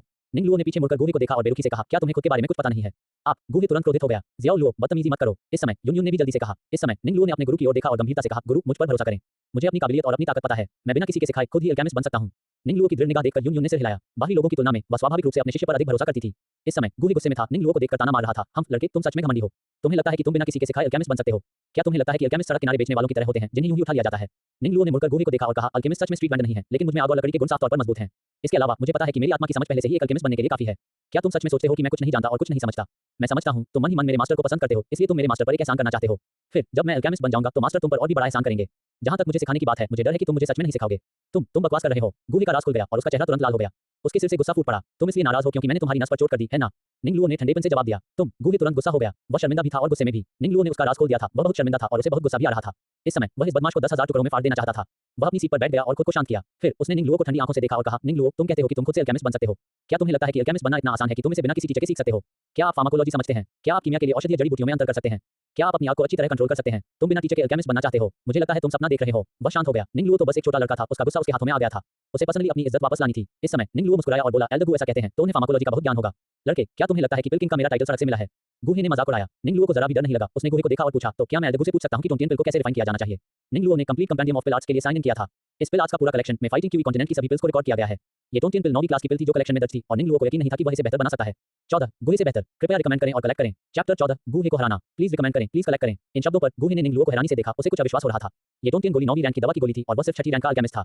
वह इसे कैसे रिफाइन कर सकता था, लेकिन उसे इस बात पर यकीन नहीं हो रहा था कि निंगलुओ को सच में टोंटियन पिल के बारे में पता था। हालांकि उसने पहले भी टोंटियन गोली जैसी कोई चीज देखी होगी। यही वजह थी कि उसने खुद को परखने के लिए इस दवा वाली गोली का इस्तेमाल किया। गूहे ने हल्के से मुस्कुराते हुए कहा, टोंटियन गोली 9वीं रैंक की दवा की गोली है। मैं सिर्फ 6ठी रैंक का अल्केमिस्ट हूं और मुझे नहीं पता कि इसे कैसे रिफाइन किया जाए। निंगलुओ ने गूहे को देखा और मुस्कुराया, अगर आप ये भी नहीं जानते कि टोंटियन गोली को कैसे परिष्कृत किया जाता है तो आप मुझे सिखाने के योग्य कैसे हैं। इस समय गूहे की नजर ठंडी हो गई। उन्होंने निंगलुओ को देखा और कहा, क्या आप कह रहे हैं कि आप इस टोंटियन गोली को परिष्कृत करना जानते हैं। निंगलुओ के पास दवाइयों की गोलियों की पूरी सीक्रेट गाइड थी। बेशक वह जानता था। उन्होंने साफ-साफ कहा, टोंटियन पिल जो 9वीं रैंक की दवा की गोली है, उसके लिए transparent ganoderma, millennium ginseng king, बिना पिघली ठंडी कंडेंसेशन आइस, बोनियोल और 9वीं टीए की लकड़ी वाली शैतानी कोर चाहिए, जिसे एक अजीब सी आग से रिफाइन किया गया हो। इस समय गूहे ने निंगलुओ को बहुत आश्चर्य से देखा। वह बहुत ज्यादा हैरान था। उसे यकीन नहीं हुआ, ये 9वीं रैंक की दवा की गोली, क्या कोई भी इसका फॉर्मूला पा सकता है। इस लड़के को कैसे पता चला कि इस 9वीं रैंक की टोंटियन गोली को कैसे रिफाइन करना है। इस समय यून के चेहरे पर भी हैरानी का भाव था। उसे उम्मीद नहीं थी कि निंगलुओ इतना कुछ जानता होगा। क्या इस लड़के को कोई किस्मत से मिला था। इस समय गूहे ने मजाक उड़ाया, तुमने सिर्फ गोली का फॉर्मूला देखा और उसे याद कर लिया, बस। इसमें इतनी बड़ी बात क्या है। अगर मेरे पास गोली का फॉर्मूला होता तो मैं भी उसे याद कर सकता था। निंगलुओ ने गूहे को देखा, बिल्कुल भी डरा नहीं। उन्होंने आगे कहा, ठीक है एल्डर गू, क्योंकि आप अभी भी कन्विंस नहीं है तो क्या आप मुझे उन पिल फॉर्मूला से टेस्ट कर सकते हैं जो आपने याद किए हैं। अगर मैं उन सभी का जवाब सही देता हूं तो प्लीज आगे से मेरे मास्टर के पास दोबारा मत जाना। और अगर तुम जवाब नहीं दे सके। गूहे ने निंगलुओ को देखा और पूछा। निंगलुओ मुस्कुराया, अगर मैं जवाब नहीं दे पाया तो मैं एल्डर से माफी मांगने को तैयार हूं और एल्डर को अपनी मर्जी से मुझे हटाने देने को तैयार हूं। अच्छा लड़के, क्या हिम्मत है। गूहे ने व्यंग्य किया। मैं आपकी शर्तें मानूंगा। गूहे ने व्यंग्य किया। इस समय यून ने तुरंत निंगलुओ को खींच लिया। ज़ियाओलुओ, तुम एल्डर गू के साथ कैसे मुकाबला कर सकते हो। यून ने भौहें चढ़ाईं। वह बिल्कुल नहीं चाहती थी कि उसका शिष्य गूहे से हार जाए। निंगलुओ ने यून को देखा और मुस्कुराया, चिंता मत करो मास्टर, मुझे विश्वास है। निंगलुओ का पक्का इरादा देखकर यून ने सिर हिलाया और निंगलुओ पर यकीन कर लिया। इस समय गूहे के होठों पर एक ठंडी मुस्कान थी। उसने उम्मीद नहीं की थी कि निंगलुओ इतना बेवकूफ होगा जो अपनी मौत खुद ढूंढ रहा होगा। चाहे वह कितना भी बुरा क्यों ना हो, वह फिर भी एक अल्केमिस्ट था। लेकिन निंगलुओ तो बस एक लड़का था जिसने अभी तक अल्केमिस्ट बनना सीखना भी शुरू नहीं किया था। वह कैसे हार सकता था। उसने अपने जीवन में बहुत सी दवाई वाली गोलियां देखी थी। उन्हें विश्वास नहीं था कि यह लड़का हर दवा की गोली के बारे में जान सकता है। ठीक है निंगलुओ, मैं तुमसे पूछता हूं, रहस्यमयी अग्नि गोली को कैसे परिष्कृत किया जाता है। निंगलुओ मुस्कुराया और बोला, मिस्ट्री फायर पिल एक 6th रैंक मेडिसिनल पिल है जिसमें poison immortal gold, green leaf gold और लोड सीड हॉट का इस्तेमाल होता है, जिसे 6 फायर एट्रिब्यूट डेमोनिक कोर से रिफाइन किया गया है और इसमें आग का इस्तेमाल किया गया है। निंगलुओ के जवाब देने के बाद गूहे को गहरा सदमा लगा।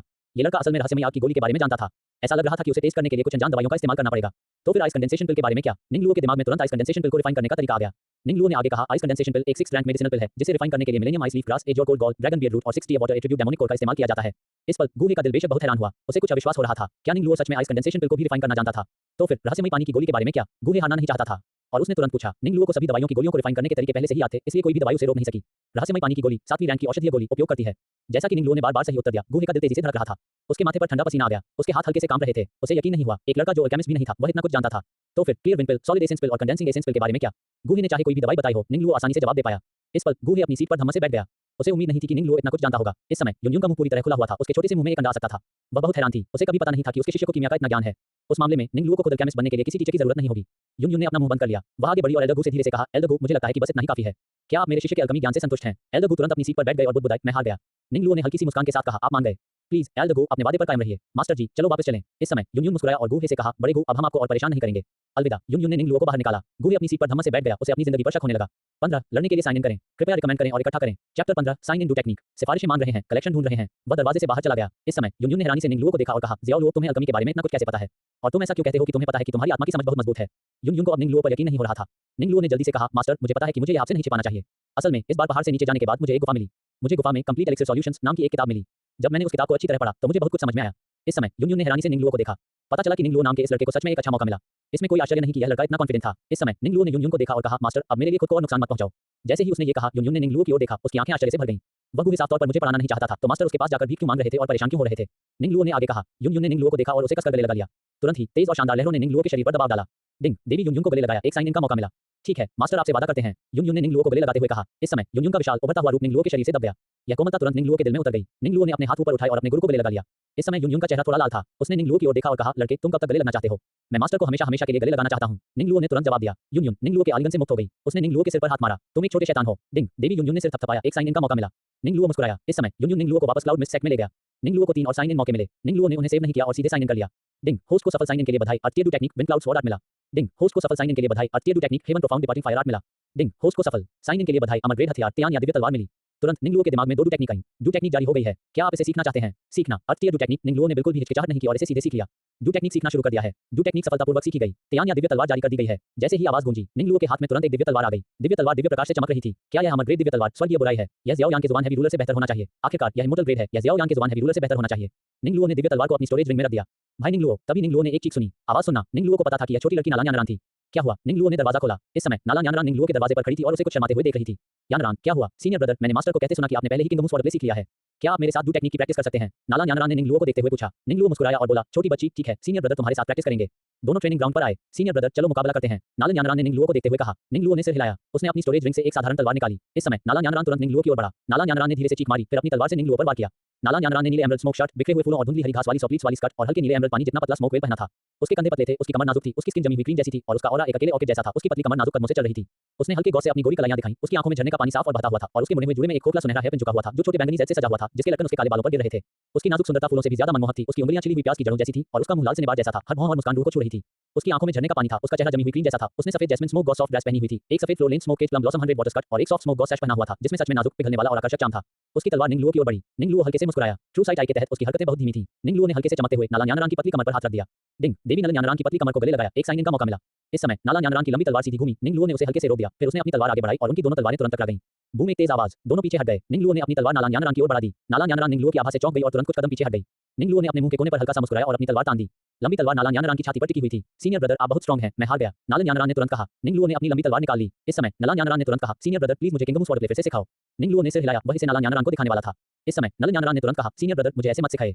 क्या आप मुझे हाथ से हाथ मिलाकर सिखा सकते हैं? 16 दवा को रिफाइन करना। कृपया रिकमेंड करें और कलेक्ट करें। चैप्टर 16 कीमिया। सिफारिशें ढूंढ रहे हैं, पसंदीदा ढूंढ रहे हैं। सीनियर ब्रदर, क्या आप मुझे हाथ में हाथ डालकर तलवार चलाने की प्रैक्टिस करना सिखा सकते हैं? नालान यानरान ने निंगलुओ से पूछा। निंगलुओ थोड़ा हैरान हुआ, लेकिन वह इस जिंदादिल जूनियर बहन को कैसे मना कर सकता था? निंगलुओ नालान यानरान के पीछे आ गया। इस समय नालान यानरान तुरंत निंगलुओ के पीछे झुक गया। अचानक नालान यानरान तुरंत निंगलुओ की बाहों में समा गई। निंगलुओ ने तुरंत अपनी बाहों में खुशबूदार नालान यानरान को महसूस किया। डिंग, नालान यानरान को पीछे से गले लगा लिया, एक चेक इन का मौका मिला। निंगलुओ का सिस्टम फिर से बज उठा। निंगलुओ को इस तरह से चेक इन का मौका मिलने की उम्मीद नहीं थी। क्या इसका मतलब यह था कि उन्होंने नालान यानरान के साथ एक नया पोज अनलॉक कर लिया था? नालान यानरान के गोरे चेहरे पर कोमल नैन नक्श थे। उसकी हल्की बाहों में एक अलौकिकता की झलक थी। निंगलुओ ने नालान यानरान को अपनी बाहों में पकड़ रखा था। इस समय नालान यानरान की प्यारी बड़ी आंखें फड़क रही थीं, जोशीली और समझदार लंबी पलकों के साथ। एक सुंदर नाजुक नाक, उसके चेहरे जैसे छोटे होंठ गीले थे। उसके रेशमी काले बाल मुलायम और चमकदार थे, जिनमें से कुछ लंटें उसके कानों तक गिर रही थीं। उसकी कमर पतली थी, उसके हाथ बिना हड्डी के मुलायम थे, उसके कंधे खुशबूदार और जैद जैसे थे, उसके पैर लंबे थे और उसका फिगर सुंदर था। वह कोई आम खूबसूरत नहीं थी, उसका नाजुक रूप एक असाधारण स्वभाव को दिखाता था। निंगलुओ पहले से ही खुशबूदार नालान यानरान में डूबा हुआ था। बड़े भाई, आप मुझे बहुत कसकर पकड़े हुए हैं। मुझे तलवारबाजी की प्रैक्टिस करना सिखाए। नालान यानरान का छोटा सा चेहरा थोड़ा लाल हो गया। वह जानती थी कि खुशी के लिए लड़ना पड़ता है, इसलिए वह निंगलुओ को ढूंढती रहती थी। निंगलुओ एक खूबसूरत औरत को मना नहीं करेगा। उन्होंने नालान यानरान को पकड़ लिया और उसके कान में फुसफुसाया, जूनियर बहन, ये चाल इस तरह है। निंगलुओ ने अपना हाथ नालान यानरान की पतली कमर पर लपेट लिया। उसने नालान यानरान का हाथ पकड़कर उसे आगे बढ़ाया। डिंग, नालान यानरान को तलवारबाजी सिखाई, एक चेक इन का मौका मिला।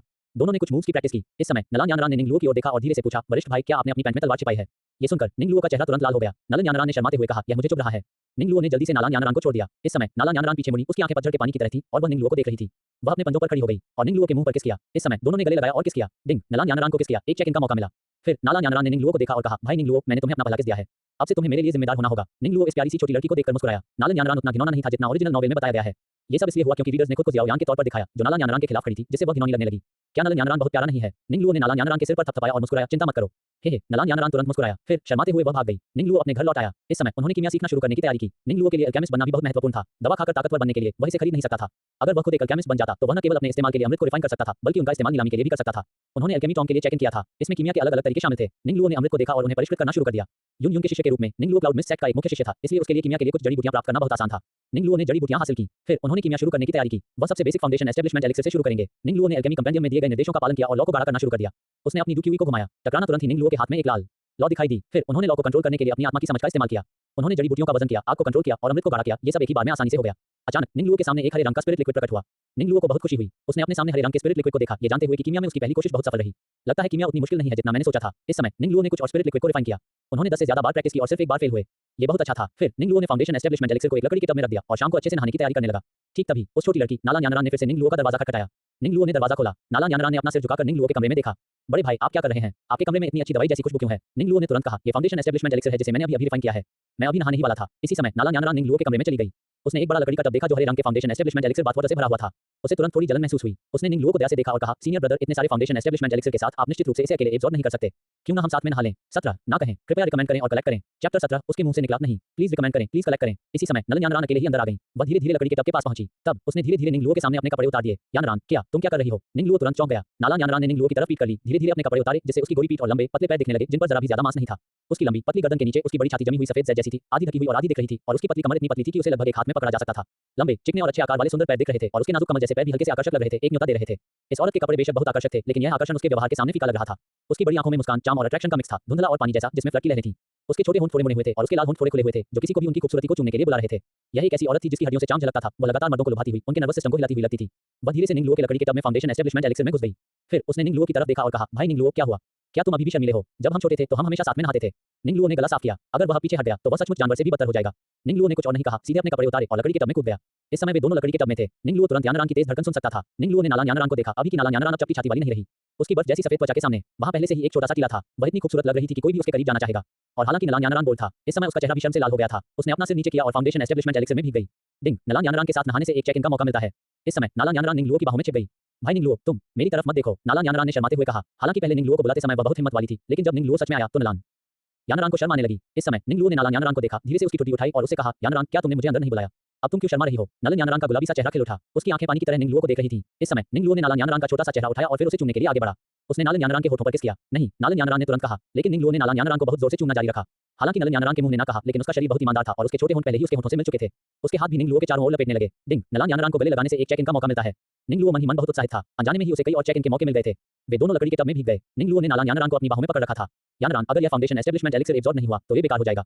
चलो कल्टीवेट करते हैं। नालन यानरान शर्मा गई और सिर हिलाया। दोनों ने एक दूसरे को गले लगाया और फिर अपनी खेती की तकनीकें शेयर करने लगे। कोमल डुक्यूई लगातार उनके शरीर में प्रवेश करती रही और फाउंडेशन एस्टेब्लिशमेंट एलिक्सिर के औषधीय गुण धीरे धीरे निंगलुओ और नालन यानरान द्वारा अवशोषित कर लिए गए। दोनों ने खेती जारी रखी। अगले दिन सुबह तक हरे रंग के स्पिरिट लिक्विड पानी का एक पूल सफेद हो गया था। सभी दवाइयों का असर निंगलुओ और नालन यानरान के शरीर में समा गया। इस समय निंगलुओ की डुक्यूई काफी बढ़ गई थी। पहले वह एक 5 स्टार प्रैक्टिशनर थे। इस समय उसे लगा कि वह फिर से आगे बढ़ गया है और सीधे 6 स्टार तक पहुंच गया है। नालन यानरान भी ऐसी ही थी। उन्होंने अपनी डुक्यूई को काफी बढ़ा लिया था। अभी की नालन यानरान पहले से ही 4 स्टार प्रैक्टिशनर थी। इस समय दोनों के चेहरे शर्म से थोड़े लाल हो गए थे। तैयार होने के बाद वे युन युन के साथ सुबह की क्लास में गए। दोनों युन युन से पहले आए। इस समय युन युन ने निंगलुओ और नालन यानरान को देखा। उसने देखा कि वे दोनों शर्मा रहे थे और वह थोड़ी हैरान हुई। तुम दोनों ने कल रात क्या किया? युन युन ने नलन यानरान और निंगलुओ से पूछा। कुछ नहीं, कुछ नहीं, नलन यानरान ने जल्दी से कहा। निंगलुओ ने भी तुरंत कहा, कल रात जूनियर सिस्टर मुझसे खेती के बारे में कुछ सवाल पूछने आई थी। युन युन ने सिर हिलाया और उन्हें दोष नहीं दिया। उसने शांति से निंगलुओ और युन युन को देखा और कहा, ज़ियाओ लुओ, यानरान सेक्ट एक ट्रेनिंग सेशन की तैयारी कर रहा है। कल हम ट्रेनिंग के लिए मैजिकल बीस्ट फॉरेस्ट जा रहे हैं। तुम दोनों तैयारी करो और कल हम साथ चलेंगे। प्रशिक्षण सत्र। निंगलुओ ने युन युन को देखा। वह थोड़ा हैरान था। निंगलुओ जानता था कि असली लड़ाई ही साधना को बेहतर बनाने का सबसे अच्छा तरीका है। कोई भी डुक्यूई की साधना कर सकता है, लेकिन असली लड़ाई की तकनीक जाने बिना भले ही उसकी साधना बेहतर हो जाए, कुछ ताकतवर दुश्मनों का सामना करना बहुत मुश्किल होगा। इसलिए ये ट्रेनिंग सेशन बहुत जरूरी था। निंगलुओ जादुई जानवरों के जंगल में कल की ट्रेनिंग को लेकर थोड़ा उत्साहित था। मैं सबको राइड देने के लिए बहुत मेहनत कर रहा हूँ। टिकट कैसा रहेगा? 18 लियुलिंग। अध्याय 18 लियुलिंग। अगले दिन निंगलुओ नालान यानरान को प्लाजा में ले आया। इस समय प्लाजा क्लाउड मिस्ट सेक्ट के शिष्यों से भर गया था। निंगलुओ और नालान यानरान को देखकर सभी शिष्यों ने उन्हें प्रणाम किया। निंगलुओ और नालान यानरान दोनों यून के शिष्य थे। इसके अलावा वे सभी जानते थे कि उनके सेक्ट लीडर यून ने सिर्फ 2 शिष्यों को एक और शिष्य के तौर पर स्वीकार किया था, इसलिए वे स्वाभाविक रूप से बहुत सम्मानित थे। नमस्कार वरिष्ठ भाई निंगलुओ। निंगलुओ ने हल्का सा सिर हिलाया, फिर वह लाइन में सबसे आगे चला गया। इस समय निंगलुओ ने प्लेटफॉर्म की तरफ देखा और यून को बर्फ से ढके कंधों के साथ चांद जैसे सफेद कपड़े पहने देखा। अंदर उसने दूधिया सफेद और गुलाबी साटन की स्कर्ट पहनी थी, जिस पर पानी के पैटर्न और बिना नाम वाले फूलों के डिजाइन की कढ़ाई थी और उस पर कई सोने और चांदी के धागे और स्नोमैन फर से अजीब तरह से सजावट की गई थी। उसकी पतली कमर इतनी नाजुक थी कि उसे एक हाथ से पकड़ा जा सकता था, जिससे उसका सुंदर फिगर दिख रहा था। उसकी बड़ी चमकदार कांच जैसी आंखें ऑब्सीडियन की तरह चमक रही थी और उसके चेहरे लाल होंठ बिना रुझे के नेचुरली वाइब्रेंट थे। उसके खूबसूरत बालों को silver jade purple moon hairpin से स्टाइल किया गया था, जिससे वह बहुत खूबसूरत लग रही थी, मानो कोई दिव्य प्राणी हो। वह हल्की सी मुस्कुराई और बोली, आज हमारा क्लाउड मिस्ट सेक्ट अपनी सालाना डिसाइपल ट्रेनिंग असेंबली कर रहा है। उस समय हम ट्रेनिंग के लिए मैजिकल बीस्ट फॉरेस्ट जाएंगे, जिसे मैं और कई एल्डर्स लीड करेंगे। सभी याद रखें, मैजिकल बीस्ट फॉरेस्ट बहुत खतरनाक है, इसलिए जब आपका सामना हाई लेवल मैजिकल बीस्ट से हो तो जल्दबाजी में हमला न करें। अपने हाथ में सिग्नल ताबीज को जरूर कुचल दें और एक बड़ा आदमी आपको बचाने आएगा। क्या तुम समझ रहे हो? समझ गया। तुरंत वहां मौजूद सभी लोगों ने एक साथ जवाब दिया। निंगलुओ ने नीचे से अपने मालिक की ओर देखा। मास्टर हमेशा सुंदर दिखते हैं, चाहे कभी भी। इस समय निंगलुओ ने अचानक बड़ों के बीच गुहे को देखा। क्लाउड मिस्ट सेक्ट के एक सम्मानित एल्डर के तौर पर गुहे भी हिस्सा लेने के काबिल थे। इस बार वह अपने शिष्य को ट्रेनिंग देने और मैजिकल बीस्ट फॉरेस्ट में कुछ दवा वाली जड़ी बूटियां इकट्ठा करने के लिए भी लाए थे। निंगलुओ और नालान यानरान यून के सामने खड़े थे। आज गुहे अकेले नहीं थे, वे एक शिष्य लियू लिंग को भी लाए थे। लियू लिंग गुहे के सीधे शिष्य थे, निंगलुओ से लगभग 4 या 5 साल बड़े, अब 17 या 18 साल के लगते हैं। उनकी साधना बहुत ज्यादा नहीं थी, अभी वे लगभग 4 स्टार डू प्रैक्टिशनर हैं। लियू लिंग गुहे के पास खड़ा था, उसकी नजरें इधर-उधर हो रही थी। वो लंबे समय तक नालान यानरान को घूर रहा था। घिनौना, नालान यानरान ने तुरंत नफरत से कहा। निंगलुओ ने लियू लिंग को देखा। उसे याद आया कि ओरिजिनल नॉवेल में ये लियू लिंग हमेशा नालान यानरान का चाटुकार था। ऐसा लग रहा था कि उसे यहाँ नालान यानरान भी पसंद था। इस समय नालान यानरान ने देखा कि लियू लिंग लगातार उसे देख रहा है। फिर उसने सीधे अपने बगल में खड़े निंगलुओ के साथ हाथ मिलाया। इस समय लियू लिंग को अचानक गुस्सा आ गया। एक जानलेवा नजर तुरंत निंगलुओ की ओर गई। निंगलुओ मुस्कुराया और फिर उसने अपना हाथ बढ़ाकर नालान यानरान को गले लगा लिया। ये दृश्य देखकर लियू लिंग तुरंत चौंक गया। उसने अपनी मुट्ठियां भींच ली, उसका चेहरा इतना काला था कि ऐसा लग रहा था जैसे उसे पानी टपकेगा। इस समय निंगलुओ ने भी ध्यान दिया। वह बूढ़ा गुहे भी लगातार अपने मालिक को घूर रहा था। निंगलुओ अपने मालिक से बहुत प्यार करता था, हालांकि वह उसकी मालकिन थी, लेकिन वह उसकी बड़ी बहन की तरह थी जो उसका बहुत ध्यान रखती थी। बैटल थ्रू द हेवंस में यून की किस्मत को याद करके निंगलुओ थोड़ा दुखी हुए बिना नहीं रह सका। उसे किसी ऐसे व्यक्ति से प्यार हो गया जिसे उसे नहीं करना चाहिए था और आखिर में उसने उसे जिंदगी भर के लिए निराश कर दिया। अगर कोई उसके साथ इतना अच्छा बर्ताव करता तो वह अपनी पूरी जिंदगी में उसे कभी निराश नहीं करता। गुहे की नजर अपने मालिक पर टिकी हुई थी। लियू लिंग की नजर यानरान शिमी पर टिकी हुई थी। गुरु और शिष्य की यह जोड़ी सच में अगर शहती सीधा न हो तो खंभा झुक जाएगा। इस समय यून ने बोलना समाप्त कर दिया था। हर कोई निकलने के लिए तैयार था। इस समय लियू लिंग धीरे-धीरे निंगलुओ और नालान यानरान की ओर चल पड़ा। जूनियर ब्रदर निंग, जूनियर सिस्टर यानरान। लियू लिंग ने दिखावटी ढंग से निंगलुओ को प्रणाम किया, फिर उसकी नजर नालान यानरान के नए बने कर्ज पर पड़ी। इसके अलावा उसका एक्सप्रेशन बहुत ही अश्लील हो गया। जूनियर सिस्टर यानरान, हम ट्रेनिंग के दौरान साथ क्यों न चलें? मैं अब एक 4 स्टार डू प्रैक्टिशनर हूं और तब मैं तुम्हारी रक्षा करूंगा। लियू लिंग के अच्छे इरादे देखकर नालान यानरान ने कोई तारीफ नहीं की और जल्दी से कहा, कोई जरूरत नहीं, मैं भी एक 4 स्टार डू प्रैक्टिशनर हूं। तुम बस अपनी सुरक्षा करो। फिर निंगलुओ ने नालान यानरान का हाथ पकड़ा और ग्रुप के पीछे चला गया। इस समय लियू लिंग के चेहरे पर एक भयावह भाव प्रकट हुआ और उसने ठंडे स्वर में कहा, तुम निंगलुओ, एक बार जब हम जादुई जानवर पर्वत श्रृंखला में पहुंच जाएंगे तो कोई भी तुम्हारी रक्षा नहीं कर पाएगा। यूनलैंड पहाड़ खड़ी चढ़ाई वाला है, जिसके 3 तरफ चट्टानें हैं और चोटी तक जाने के लिए सिर्फ एक ही रास्ता है, जिससे यह एक खतरनाक जगह बन जाती है, जहां बचाव करना आसान है लेकिन हमला करना मुश्किल है। इसके अलावा पूरे पहाड़ पर क्लाउड मिस्ट सेक्ट के शिष्य कड़ी निगरानी रखते हैं और पूरी पहाड़ी रेंज एक छोटे किले जैसी है। यूनलैंड पहाड़ के नीचे सिर्फ 2 ली दूर साम्राज्य की तरफ से 50,000 लोहे के घुड़सवार तैनात थे। हालांकि वे नाम के लिए राजधानी की रखवाली कर रहे थे, लेकिन कोई भी देख सकता था कि यह साम्राज्य का शासक था जो राजधानी के पास इस खूंखार बाग से पहरा दे रहा था। भीड़ लगातार क्लाउड मिस्ट सेक्ट की पत्थर की सीढ़ियों से नीचे उतरती रही। क्लाउड मिस्ट सेक्ट के नीचे मैजिकल बीस्ट माउंटेन रेंज तक पहुंचने में ज्यादा समय नहीं लगेगा। क्लाउड मिस्ट सेक्ट के शिष्यों ने एक दिन की यात्रा की। आखिरकार वे मैजिकल बीस्ट माउंटेन रेंज पर पहुंच गए। 19 अनुभव करें, कृपया सुझाव दें और इकट्ठा करें। चैप्टर 19 ट्रेनिंग, प्लीज रिकमेंड करें, प्लीज कलेक्ट करें। वे जादुई जानवरों के जंगल में पहुंचे। जंगल हर जगह पेड़ों से भरा हुआ था। निंगलुओ ने नालान यानरान का छोटा सा हाथ पकड़ा और जंगल में चला गया। यून उनके साथ नहीं थी, बल्कि वह पूरी स्थिति पर नजर रख रही थी। निंगलुओ अब 5 स्टार डू प्रैक्टिशनर की ताकत तक पहुंच गया था, जिसका मतलब था कि वह कुछ भी संभाल सकता था जब तक कि उसका सामना हाई लेवल जादुई जानवरों से न हो। निंगलुओ ने इस जादुई जानवरों के जंगल में कुछ जड़ी बूटियां इकट्ठा करने का प्लान बनाया। क्योंकि अब वह भी एक अल्केमिस्ट बन गया था, इसलिए उसे लगातार कुछ दवाइयों की तलाश करनी पड़ती थी जो उसकी कीमिया में मदद कर सकें। भले ही वह क्लाउड मिस्ट सेक्ट का मुख्य शिष्य था, लेकिन वह सेक्ट के अंदर जड़ी बूटियों का इस्तेमाल आसानी से नहीं कर सकता था। तभी निंगलुओ ने अचानक जंगल में 2 लोगों को देखा, पिलकिंग गुहे और उनके शिष्य लियू लिंग। भले ही निंगलुओ ने पिछली बार गुहे को शर्मिंदा किया था, लेकिन गुहे ने निंगलुओ को धमकाने की हिम्मत नहीं की। आखिर निंगलुओ यून का शिष्य था और यून एक दू सम्राट था, जबकि वह केवल एक दू राजा था। यून के लिए उसे मारना बहुत आसान होगा। इस समय लियू लिंग ने निंगलुओ और नालान यानरान को देखा। वह तुरंत वहां चला गया। जूनियर सिस्टर यान, मुझे उम्मीद नहीं थी कि हम फिर मिलेंगे। लियू लिंग ने तुरंत नालान यानरान को प्रणाम किया। नालान यानरान ने ठंडी आवाज में नाक सिकोड़ी और उसे नजरअंदाज कर दिया। इस समय लियू लिंग का गर्म चेहरा नालान यानरान के ठंडे कंधे से टकराया और वह बहुत गुस्से से भर गया। ये सब निंगलुओ की वजह से है। अगर वह नहीं होता तो यान मुझे नजरअंदाज क्यों करता? निंगलुओ, बस तुम रुको, लियू लिंग ने मन ही मन खुद से कहा। निंगलुओ की ओर उसकी नजरें ऐसी लग रही थी मानो वह उसे मार डालना चाहता हो। इस समय गुहे बोला, जियाओ लिंग, चलो हमें अभी भी ब्लड एसेंस लोड्स ढूंढना है। इस समय लियू लिंग मुस्कुराया और गर्व से पूछा, क्या आप जानते हैं कि ब्लड एसेंस लोड्स क्या होता है? आप साफ तौर पर नहीं समझते, लेकिन ये सही है। जिन लोगों की आध्यात्मिक समझ अल्केमिस्ट बनने के लिए काफी नहीं है, उन्हें कैसे पता चलेगा कि ब्लड एसेंस लोड्स क्या होता है? Blood essence lotus blood lotus pill purifying करने के लिए मुख्य चीजों में से एक है। इसे खाने के बाद ब्लड लोड्स पिल इंसान के शरीर की सतह पर एक अजीब एनर्जी ब्लड स्कैब बना देगी और ब्लड स्कैब की यह परत बहुत गंभीर चोटों का इलाज कर सकती है, जिससे कोई भी अपने कोकून से बाहर निकल सकता है। इसके अलावा ब्लड एसेंस लोड्स एक बहुत ही दुर्लभ हाई ग्रेड मेडिसिनल इंग्रेडिएंट है। इस तरह का मेडिसिनल इंग्रेडिएंट सिर्फ मैजिकल बीस्ट माउंटेन रेंज जैसे बड़े पहाड़ों में ही मिल सकता है। जैसे ही लियू लिंग ने बात की, उसके चेहरे पर गर्व का भाव आ गया, मानो वह अपना टैलेंट दिखा रहा हो। निंगलुओ चुप रहा, क्योंकि वह जानता था कि लियू लिंग ने जो कहा वह सही था, लेकिन उसने सब कुछ नहीं कहा था। ब्लड एसेंस लोड्स में सच में ये असर थे और यह सच में सिर्फ मैजिकल बीस्ट माउंटेन रेंज में पाया जाता था, लेकिन ब्लड एसेंस लोड्स को पहचानना एक मुश्किल प्रोसेस था, क्योंकि इस तरह की दवा वाली चीज आमतौर पर पीले एसेंस कमल के साथ होती है, लेकिन इसकी मात्रा बहुत कम होती है और ये दिखने में लगभग पीले एसेंस कमल जैसी ही होती है। अगर कोई इसे नहीं जानता है तो दोनों में फर्क करना जरूर मुश्किल होगा। हालांकि निंगलुओ ने अभी अल्केमी सीखना शुरू किया था, लेकिन उसने पूरी अल्केमी मैनुअल के लिए साइन कर दिया था। ये जानकारी पहले से ही उनके दिमाग में बैठ गई थी। ठीक इसी समय लियू लिंग ने एक पीले कमल का फूल देखा और तुरंत चिल्लाया, रक्तसार कमल, यह एक रक्तसार कमल है। उसकी चीख सुनकर सब लोग इकट्ठा हो गए और पीले कमल के फूल को देखने लगे। लेकिन निंगलुओ ने मजाक उड़ाया, क्योंकि वह अच्छी तरह जानता था कि यह ब्लड एसेंस कमल नहीं था, बल्कि एक साधारण पीला एसेंस कमल था। लियू लिंग उत्साह से दौड़ा, ब्लड एसेंस कमल उठाया और गुहे के सामने आकर इतराते हुए बोला, मास्टर देखो देखो, मुझे ब्लड एसेंस कमल मिल गया। निंगलुओ मुस्कुराया और उत्साह में शामिल नहीं हुआ, बल्कि ध्यान से जमीन पर खोजने लगा। असली ब्लड एसेंस कमल आमतौर पर पीले एसेंस कमल के साथ होता है, इसलिए जब लियू लिंग को पीला एसेंस कमल मिला तो ब्लड एसेंस कमल ज्यादा दूर नहीं होगा। तभी निंगलुओ ने ध्यान से देखा, उसने एक कोने में एक पीले कमल का फूल उगते देखा और दूसरे पीले एसेंस कमलों से अलग उस कमल के फूल के बीच में खून जैसा लाल रंग था। वह सच्चा रक्तसार कमल था। निंगलुओ आगे बढ़ा और ब्लड एसेंस कमल उठा लिया। इस समय गुहे ने लियू लिंग के हाथ में ब्लड एसेंस कमल को देखा और गुस्सा हुए बिना नहीं रह सके, अरे बदमाश, मैंने तुम्हें कैसे सिखाया? तुम ब्लड एसेंस कमल और पीले एसेंस कमल में भी फर्क नहीं कर सकते। ये तो साफ तौर पर पीले एसेंस कमल है। काश इस समय निंगलुओ रक्तसार कमल को पकड़े हुए वहां से गुजरा और जब गु ने निंगलुओ के हाथ में रक्तसार कमल देखा तो वह चौंक गया। रक्तसार कमल, सच्चा रक्तसार कमल। निंगलुओ के हाथ में ब्लड एसेंस कमल देखकर एल्दगो बहुत हैरान हुए बिना नहीं रह सके। निंगलुओ ने अपने हाथ में ब्लड एसेंस कमल हिलाया, लियू लिंग को देखा और मुस्कुराया। सीनियर ब्रदर लियू, यह असली ब्लड एसेंस कमल है। एल्दगो, अगर आपको ये ब्लड एसेंस कमल चाहिए तो मैं इसे आपको दे दूं। हाय, तुरंत एल्दगो ने निराशा के भाव से लियू लिंग की ओर देखा, जैसे कि वह उस लोहे को देख रहे हो जिसे स्टील में नहीं बदला जा सकता।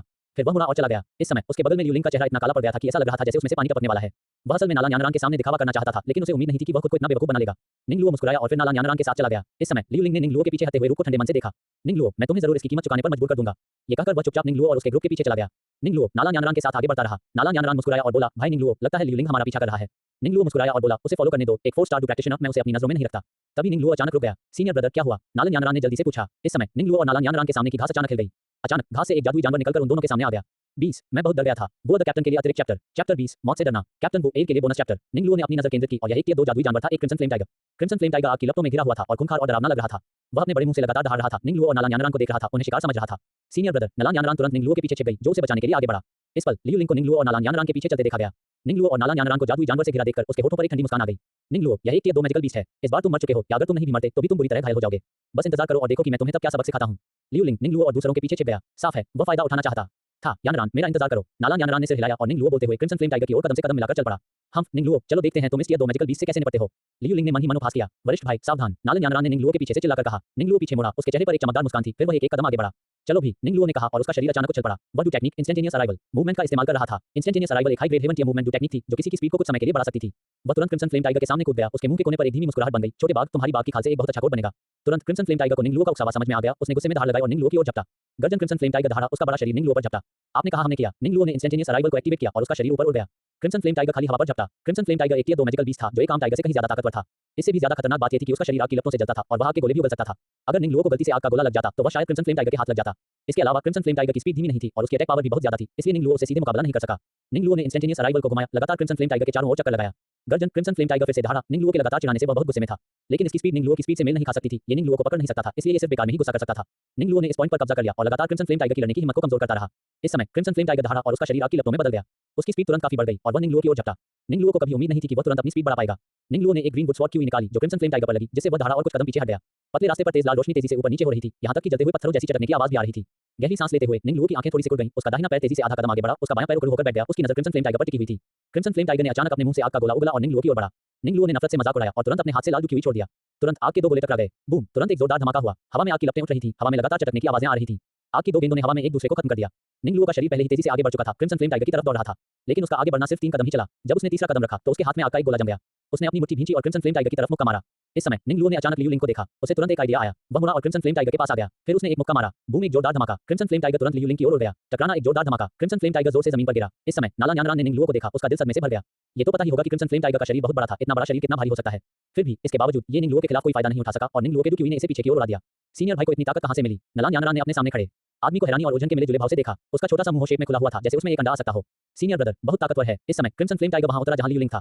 लियू लिंग तुरंत चौंक गया। क्रिम्सन फ्लेम टाइगर उठा और उसने लियू लिंग को देखा। यह एक खूंखार जानवर था और जानता था कि निंगलुओ से निपटना मुश्किल है, इसलिए उसने अपना निशाना लियू लिंग पर बना लिया।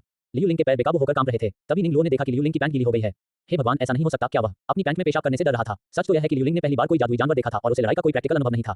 इतने बड़े जादुई जानवर को देखकर वह डर के मारे अपनी पैंट गीली कर बैठा। असल में अगर लियू लिंग ने लड़ने की हिम्मत की होती तो एक 4 स्टार डू मास्टर के तौर पर अपनी ताकत के साथ वह मुश्किल से एक या दो मैजिकल बीस्ट को संभाल पाता। निंगलुओ ने अपना सिर हिलाया, उसे थोड़ा नफरत महसूस हुई। मेरी मदद करो, लियू लिंग चिल्लाया। फिर क्रिम्सन फ्लेम टाइगर ने उसका पीछा किया, जो पागलों की तरह भाग रहा था। 10,000 बुक कॉइन रिवॉर्ड के लिए कैप्टन बुआ को धन्यवाद। रिवॉर्ड्स के लिए बिग डार्क और वेरी कवाई को धन्यवाद। 21 एक बर्तन में सारी चीजें नहीं आ सकती, कृपया रिकमेंड करें और कलेक्ट करें। चैप्टर 21 एक बर्तन काफी नहीं है, कृपया रिकमेंड करें, कृपया कलेक्ट करें। इस पल क्रिम्सन फ्लेम टाइगर को लियू लिंग का पीछा करते देखा गया। लियू लिंग तुरंत चौंक गया, वह तुरंत भाग गया। इस समय उसने तुरंत अपना सिग्नल ताबीज तोड़ दिया। तभी एक एल्डर लियू लिंग के सामने से उड़कर आया। इस समय क्रिम्सन फ्लेम टाइगर ने एल्डर को देखा, तुरंत खतरा महसूस किया और पागलों की तरह निंगलुओ की तरफ दौड़ा। तभी निंगलुओ को तलवार पकड़े देखा गया। वह तुरंत आसमान से नीचे उतर आया। उसके हाथ पर डू क्यू गाढ़ा हो गया और बिना किसी रोक टोक के तलवार चलाने के इरादे में बदल गया और तुरंत क्रिम्सन फ्लेम टाइगर की ओर वार किया। शश तुरंत डू क्यू ने बेहिसाब तलवार चलाने का इरादा बना लिया और क्रिम्सन फ्लेम टाइगर को भेज दिया। बाघ जमीन पर पड़ा लगातार छटपटा रहा था। इससे पहले कि एल्डर कोई कदम उठा पाते, क्रिम्सन फ्लेम टाइगर को निंगलुओ ने एक ही तलवार के वार से मार डाला। उस एल्डर ने निंगलुओ को बहुत हैरानी से देखा, उसे अपनी आंखों पर भी यकीन नहीं हो रहा था। एक या दो मैजिकल बीस्ट एक डू मास्टर एक्सपर्ट के बराबर था, लेकिन अब इसे सीधे 5 स्टार डू प्रैक्टिशनर निंगलुओ ने मार डाला। एल्डर ने निंगलुओ को देखते हुए अपनी आंखें चौड़ी कर लीं। इस लड़के की ताकत बहुत भयानक है, जैसा कि यूनियन के सीधे शिष्य से उम्मीद थी। इसी समय निंगलुओ वहां आया। निंगलुओ, एल्डर जुआनमू को बधाई देता है। एल्डर ने निंगलुओ को देखा, सिर हिलाया, फिर क्रिम्सन फ्लेम टाइगर की ओर इशारा करते हुए कहा, ज़ियाओलुओ, मुझे उम्मीद नहीं थी कि तुम एक या दो मैजिकल बीस्ट को मार सकते हो। तुम सच में हमारे क्लाउड मिस्ट सेक्ट की शान हो। बड़े, आप मेरी तारीफ कर रहे हैं। निंगलुओ ने जल्दी से सिर झुकाया। क्लाउड मिस्ट सेक्ट में सभी एल्डर्स निंगलुओ के साथ बहुत अच्छे थे। एल्डर जुआनमू मुस्कुराए और बोले, ठीक है ज़ियाओलुओ, तुम दोनों अपनी ट्रेनिंग जारी रखो, मैं पहले इस लड़के को बाहर ले जाऊंगा। निंगलुओ ने सिर हिलाया। एल्डर ने लियू लिंग को देखा और कहा, मेरे साथ बाहर आओ। लियू लिंग कांप उठा, एल्डर की ओर देखा और सिर हिलाया। लियू लिंग जो उसके पास था वह भी ठीक हो गया। उसे बस अपने शरीर के निचले हिस्से में ठंडक महसूस हुई और एक ठंडी हवा चली जिसके साथ एक खराब गंध भी थी जिससे उसका चेहरा तुरंत शर्म से लाल हो गया। लियू लिंग की गीली पैंट देखकर एल्डर की नजरें झुक गईं और वह थोड़ी नफरत दिखाने से खुद को रोक नहीं सका। लियू लिंग ने एल्डर की ओर देखा और कहा, मुझे बचाने के लिए धन्यवाद एल्डर। एल्डर ने लियू लिंग को अत्यधिक घृणा से देखा और कहा, ठीक है, मेरे साथ आओ और मुझसे दूर रहो। लियू लिंग का चेहरा लाल हो गया था, डर के मारे पेशाब हो गया था, वह बहुत शर्मिंदा था। इस समय वह चाहता था कि उसे रेंगने के लिए कोई छेद मिल जाए। इसी समय नालन यानरान भी पीछे पीछे आ गया। भाई निंगलुओ, नालन यानरान ने तुरंत आवाज लगाई। निंगलुओ ने नालन यानरान को देखा, मुस्कुराया और कहा, यानरान क्या तुम ठीक हो? मुझे क्या हो गया है? बल्कि सीनियर ब्रदर क्या आपको चोट लगी है? नालन यानरान ने चिंता से पूछा। नहीं, निंगलुओ ने कहा, हम मुझे तुम पर विश्वास नहीं है जब तक तुम मुझे देखने नहीं दोगे। नालन यानरान दौड़कर आया, फिर निंगलुओ के शरीर को ऊपर से नीचे थपथपाने लगा। वह निंगलुओ को अच्छी तरह से चेक करने के लिए उसके कपड़े खोलने की तैयारी कर रही थी। यानरान, तुम क्या कर रहे हो? मुझे देखने दो कि तुम्हें चोट लगी है कि नहीं। नालन यानरान के पूरी तरह से जांच करने के बाद ही उसे राहत महसूस हुई। उसने उम्मीद नहीं की थी कि सीनियर ब्रदर इतना ताकतवर होगा जो tier 2 magical beast crimson flame tiger के खिलाफ भी इतना खतरनाक हो सकता है। इस समय निंगलुओ क्रिम्सन फ्लेम टाइगर की ओर चला गया। इस समय क्रिम्सन फ्लेम टाइगर के शरीर पर आग जल रही थी। जानवर ज्वाला, मैं इसे सोख लूंगा, यानरान मेरी रक्षा करो। फिर वह जमीन पर पालथी मारकर बैठ गया और क्रिम्सन फ्लेम टाइगर के शरीर से बीस्ट फ्लेम को सोखने लगा। निंगलुओ पालथी मारकर बैठ गया और क्रिम्सन फ्लेम टाइगर के शरीर से आग सोखने लगा। हालांकि क्रिम्सन फ्लेम टाइगर सिर्फ एक टियर 2 मैजिकल बीस्ट था, लेकिन निंगलुओ की फायर कंट्रोल टेक्निक खुद को बेहतर बनाने के लिए लगातार आग को निगलने पर निर्भर थी, इसलिए निंगलुओ ने सभी तरह की आग को निगल लिया। हालांकि इस बीस्ट फ्लेम की तुलना किसी भी हेवनली फ्लेम से नहीं की जा सकती थी। हालांकि निंगलुओ के लिए इसका होना इसके न होने से बेहतर था। इस बीस्ट फ्लेम को एक कामचलाऊ विकल्प के तौर पर भी इस्तेमाल किया जा सकता है। अब निंगलुओ पहले से ही एक अल्केमिस्ट था। बीस्ट फ्लेम के साथ उसकी अल्केमी स्किल्स अगले लेवल तक बढ़ सकती हैं। निंगलुओ अपने ध्यान से जागा। इस समय नालन यानरान तेजी से निंगलुओ के सामने दौड़ा। सीनियर ब्रदर, क्या आपने एब्जॉर्ब कर लिया? नालन यानरान ने पूछा। निंगलुओ ने सिर हिलाया, फिर अपना हाथ बढ़ाया। बुश तुरंत ही एक लौ दिखाई दी। नालन यानरान के सामने पीली लपटें दिखाई दी। इस समय नालन यानरान बहुत हैरान था। सीनियर ब्रदर, क्या ये बीस्ट फ्लेम है? नालन यानरान ने बड़ी-बड़ी आंखों से पूछा। ये सही है, निंगलुओ ने कहा, फिर खड़ा हुआ और क्रिम्सन फ्लेम टाइगर की लाश को देखा। निंगलुओ ने धीरे से अपना खंजर निकाला और क्रिम्सन फ्लेम टाइगर की खाल उतारना शुरू कर दिया। सीनियर ब्रदर, आप क्या कर रहे हैं? नालन यानरान ने पूछा। देखो, भले ही इस क्रिम्सन फ्लेम टाइगर की आग मैंने सोख ली है, लेकिन इसका फर आग की तपिश झेल सकता है। ये बहुत गर्म होगा। अगर मैं इसकी खाल उतारकर रजाई बनाऊं तो तुम्हें हर दिन मेरा बिस्तर गर्म नहीं करना पड़ेगा। निंगलुओ ने मुस्कुराते हुए कहा। किसने कहा कि मैं तुम्हारा बिस्तर गर्म कर रहा हूं? नालन यानरान ने गुस्से से कहा। अगर तुम मेरा बिस्तर गर्म नहीं कर रहे हो तो तुम हर दिन मेरे कमरे में क्यों आते हो? निंगलुओ ने नालन यानरान को देखा और चिढ़ाया। नालन यानरान का चेहरा तुरंत लाल हो गया। हम बदबूदार वरिष्ठ भाई, मैं अब आपसे बात नहीं करूंगी। बदबूदार वरिष्ठ भाई, बदबूदार वरिष्ठ भाई, बदबूदार वरिष्ठ भाई। नालन यानरान ने अपनी छोटी मुट्ठियों से निंगलुओ की छाती पर लगातार प्रहार किया। निंगलुओ ने चमड़ी उतारने के बाद अचानक अपने स्टोरेज रिंग से एक बड़ा बर्तन निकाला। बड़ा बर्तन देखकर नालन यानरान की आंखें चौड़ी हो गईं। वरिष्ठ भाई, जब आप प्रशिक्षण के लिए आए थे तो क्या आप एक बर्तन भी लाए थे? निंगलुओ ने नालन यानरान को देखते हुए हंसते हुए कहा, छोटी लड़की, तुम यह नहीं समझती हो, है ना? लूशुन ने एक बार कहा था कि स्वादिष्ट खाना इस दुनिया की सबसे अच्छी दवा है। यह न सिर्फ आपके पेट को बल्कि आपकी आत्मा को भी ठीक कर सकता है। इसलिए सिर्फ स्वादिष्ट खाने और प्यार को ही निराश नहीं करना चाहिए। बाहर आना आसान नहीं है, क्या हमें अच्छी दावत नहीं करनी चाहिए? नालन यानरान का दिमाग उलझनों से भरा हुआ था, उसे समझ नहीं आ रहा था कि क्या कहे। ओह, और मैं सिर्फ एक बर्तन नहीं लाया, मैं 2 बारबेक्यू ग्रिल भी लाया और 13 मसाला भी। निंगलुओ ने कहा। खनकते हुए और खटखट करते हुए उसने अपने स्टोरेज रिंग से पिकनिक के अलग-अलग टूल निकाले। ये सीन देखकर नालन यानरान की आंखें चौड़ी हो गईं। उसे समझ नहीं आ रहा था कि वह अपनी फीलिंग्स कैसे बताए। हालांकि उसे ये थोड़ा अजीब लगा, लेकिन सीनियर ब्रदर की बात में कुछ तो बात थी और उसे गलत साबित करने का कोई कारण नहीं मिला। 22, इसकी खुशबू बहुत अच्छी है, कृपया रिकमेंड करें और कलेक्ट करें। चैप्टर 22, सो डिलीशियस। सिफारिशें चाहिए, कलेक्शन चाहिए। भाई निंगलुओ, क्या आप यहाँ घूमने आए हैं या ट्रेनिंग के लिए? नालन यानरान ने निंगलुओ की ओर देखते हुए पूछा। जिंदगी सिर्फ आज की दुनिया के बारे में नहीं है, इसमें कविता और दूर की दुनिया भी है। हालांकि यह एक ट्रेनिंग है, फिर भी हम इसे एक सफर बना सकते हैं। ये जीने का एक तरीका है, निंगलुओ ने गंभीरता से कहा। तो फिर आप अपने स्वादिष्ट खाने का मजा खुद ले सकते हैं। नालन यानरान ने दिखावा करते हुए कहा। क्या तुम खाना नहीं खा रहे हो? निंगलुओ ने नालन यानरान को देखते हुए पूछा। मुझे वजन कम करना है, इसलिए मैं खाना नहीं खा रहा हूं। नालन यानरान ने तुरंत कहा। क्या तुम सच में नहीं खा रहे हो? निंगलुओ ने फिर पूछा। जब मैं कहता हूं कि मैं नहीं खा रहा हूं तो मैं नहीं खा रहा हूं। इसके अलावा बाघ इतने डरावने होते हैं, उन्हें कौन खा सकता है? आज भले ही मैं नालन यानरान भूख से मर जाऊं, बाहर मर जाऊं या यहां से नीचे कूद जाऊं, मैं तुम्हारा बुना हुआ बाघ का मांस नहीं खाऊंगी। नालन यानरान ने अपनी बाहें क्रॉस की, एक तरफ खड़ी हो गई और गर्व से अपना सिर उठाया। निंगलुओ जानता था कि नालन यानरान बस घमंड में है, इसलिए उसने उसे अनदेखा कर दिया और नदी किनारे चला गया। फिर उसने अपने साथ रखा नमक निकाला और शहद ढूंढने चला गया। इसके बाद उसने क्रिम्सन फ्लेम टाइगर को साफ किया, उसे काटा, उबालने के लिए एक बर्तन में रखा और फिर 4 टाइगर पैरों को बारबेक्यू ग्रिल पर रख दिया। उसने उस पर निंगलुओ के घर के बने मसाले छिड़के। उन्होंने मसाले का नाम 13 स्पाइस रखा। थोड़ी ही देर में एक तेज खुशबू फैल गई, पूरा जंगल खुशबू से भर गया। फिर उसने क्रिम्सन फ्लेम टाइगर से ली गई बीस्ट फायर का इस्तेमाल आग बनाने के लिए किया और बारबेक्यू करना शुरू कर दिया। क्रिम्सन फ्लेम टाइगर के मांस को क्रिम्सन फ्लेम टाइगर की आग से भूनना सही मायने में लोगों से लिया गया, लोगों के लिए इस्तेमाल किया गया, हासिल करना और साथ ही प्योर ग्रीन पॉल्यूशन फ्री भी हासिल करना। तुरंत ही खुशबू फैल गई और एक गहरी खुशबू हवा में फैलने लगी। नालन यानरान ने खुशबू सूंघी और कुछ बार नजर घुमाए बिना नहीं रह सकी, लेकिन फिर उसे याद आया कि उसने पहले क्या कहा था। उसने ठंडी सांस ली और अपना सिर घुमा लिया। निंगलुओ ने फिर भी उसे अनदेखा किया और अपने हाथों में बाघ का मांस भूनने पर ध्यान दिया। दूसरी ओर बर्तन में बाघ का मांस भी उबल रहा था। निंगलुओ ने औषधीय टाइगर सूप बनाने के लिए कुछ जड़ी बूटियां मिलाईं। असल में बाघ का मांस भूनना भी खेती का एक तरीका था। वह एक अल्केमिस्ट बनना चाहता था और अल्केमिस्ट को आग पर बहुत ज्यादा कंट्रोल की जरूरत होती थी। जरा सी गलती से गोली खराब हो सकती थी और बाघ का मांस भूनना आग पर उसके कंट्रोल के बारे में था। ये बहुत ज्यादा तेज नहीं होना चाहिए क्योंकि यह आसानी से जल जाएगा और न ही बहुत कमजोर होना चाहिए क्योंकि यह ठीक से पकेगा नहीं। थोड़ी देर भूनने के बाद तुरंत एक तेज खुशबू आने लगी। कई छोटे जादुई जानवरों ने डरते हुए अपना सिर बाहर निकाला और निंगलुओ को देखने लगे। निंगलुओ, जो अब एक फाइटर बन गया था, इन छोटे जादुई जानवरों से नहीं डरता था। एक हल्की सी चीख के साथ जादुई जानवर तुरंत भाग गए। उसने बाघ की खाल को सुनहरा भूरा होने तक भुना, जो कुरकुरी और स्वादिष्ट लग रही थी। इस समय उसने बिना जल्दबाजी के उस पर शहद लगा दिया। तुरंत ही पूरे भुने हुए बाघ के पैर में जान आ गई और खुशबू फैल गई। हवा में तेज खुशबू फैल गई और निंगलुओ भूनते हुए अपनी लार निगलने से खुद को रोक नहीं सका। थोड़ा जीरा डालने से यह और भी अच्छा लगेगा। निंगलुओ ने आह भरी, लेकिन इस दुनिया में जीरा नहीं था, इसलिए उन्होंने अपने घर के बने 13 स्पाइस में से कुछ मिलाया और तुरंत खुशबू हवा में फैल गई। इसकी खुशबू बहुत अच्छी है। निंगलुओ ने उसे अपनी नाक के पास लाया और सूंघा। इस समय नालन यानरान ने निंगलुओ को गौर से देखा और अपनी लार निगल रही थी। निंगलुओ मुस्कुराया और बोला, जूनियर सिस्टर, क्या आपको कुछ चाहिए? मैंने कहा था कि मैं इसे नहीं खाऊंगा और मैं नहीं खाऊंगा। तुरंत नालन यानरान ने अपना सिर दूसरी तरफ घुमा लिया, जैसे कि वह खुशबू के लालच को रोक सकती थी। ठीक है, अगर तुम नहीं खा रहे हो तो मैं खा लूंगा, मैं तुम्हारे लिए कुछ नहीं बचाऊंगा। निंगलुओ ने एक निवाला खाते हुए कहा। क्रंच, बाहर से क्रिस्पी, अंदर से नरम, खुशबूदार और स्वादिष्ट। उसके मुंह में तेज खुशबू फैल गई, जिससे मुंह में तेल का स्वाद भर गया। बहुत बहुत स्वादिष्ट। निंगलुओ ने खुशी दिखाते हुए खाना खाया। ये कहते हुए उसने एक और निवाला खाया। तभी नालन यानरान अचानक दौड़कर आया और निंगलुओ के हाथ से आधा खाया हुआ बाघ का मांस छीन लिया। क्या तुमने नहीं कहा था कि तुम खाना नहीं खा रहे हो? निंगलुओ ने हैरानी से नालन यानरान को देखा। तुम्हारा कोई काम नहीं। नालन यानरान ने बाघ का पैर उठाया और तुरंत उसे काट लिया। कितना स्वादिष्ट है। नालन यानरान ने तुरंत कहा, थोड़ा मेरे साथ भी बांटो, इस पर अभी भी मेरी लार लगी हुई है। निंगलुओ ने जल्दी से चिल्लाकर कहा, अगर तुम खाना चाहते हो तो खुद ही एक और भून लो। नालन यानरान ने जोर देकर कहा। फिर उसने बाघ का पैर लिया और उसे अकेले ही खा लिया और खाते हुए कहा, स्वादिष्ट। जल्द ही नालन यानरान ने बाघ की पूरी टांग काट दी। फिर उसने निंगलुओ के मेडिसिनल टाइगर सूप का एक बड़ा कटोरा पिया। डकार टिल्ड नाला यानारान ने संतुष्ट होकर डकार ली, जमीन पर बैठ गई और अपने गोलपेट को रगड़ा। स्वादिष्ट, क्या तुम वजन कम करने की कोशिश नहीं कर रहे हो और तुमने इतना ज्यादा खा लिया? निंगलुओ ने नाला यानारान को देखते हुए कहा। फिर कौन था? ओह हाँ, लूशुन। क्या लूशुन ने नहीं कहा था कि सिर्फ स्वादिष्ट खाना और प्यार को ही निराश नहीं करना चाहिए? सिर्फ काफी खाने से ही वजन कम करने की ताकत मिल सकती है। नाला यानारान निंगलुओ के बगल में लेट गई और बोली, यह क्या है? इसकी खुशबू बहुत अच्छी है। तभी निंगलुओ को अचानक एक साफ अलौकिक आवाज सुनाई दी। निंगलुओ ने ऊपर देखा। उसने देखा कि एक औरत उनके पास आ रही है। औरत ने सफेद ड्रेस पहनी थी और उसके 3000 काले बाल झरने की तरह उसकी पतली कमर तक बढ़ रहे थे। उसका खूबसूरत चेहरा पहाड़ों से आई फूलों की परी जैसा था, दुनियादारी से अछूता, एक दिल को छू लेने वाली प्यारी चीज से भरा हुआ।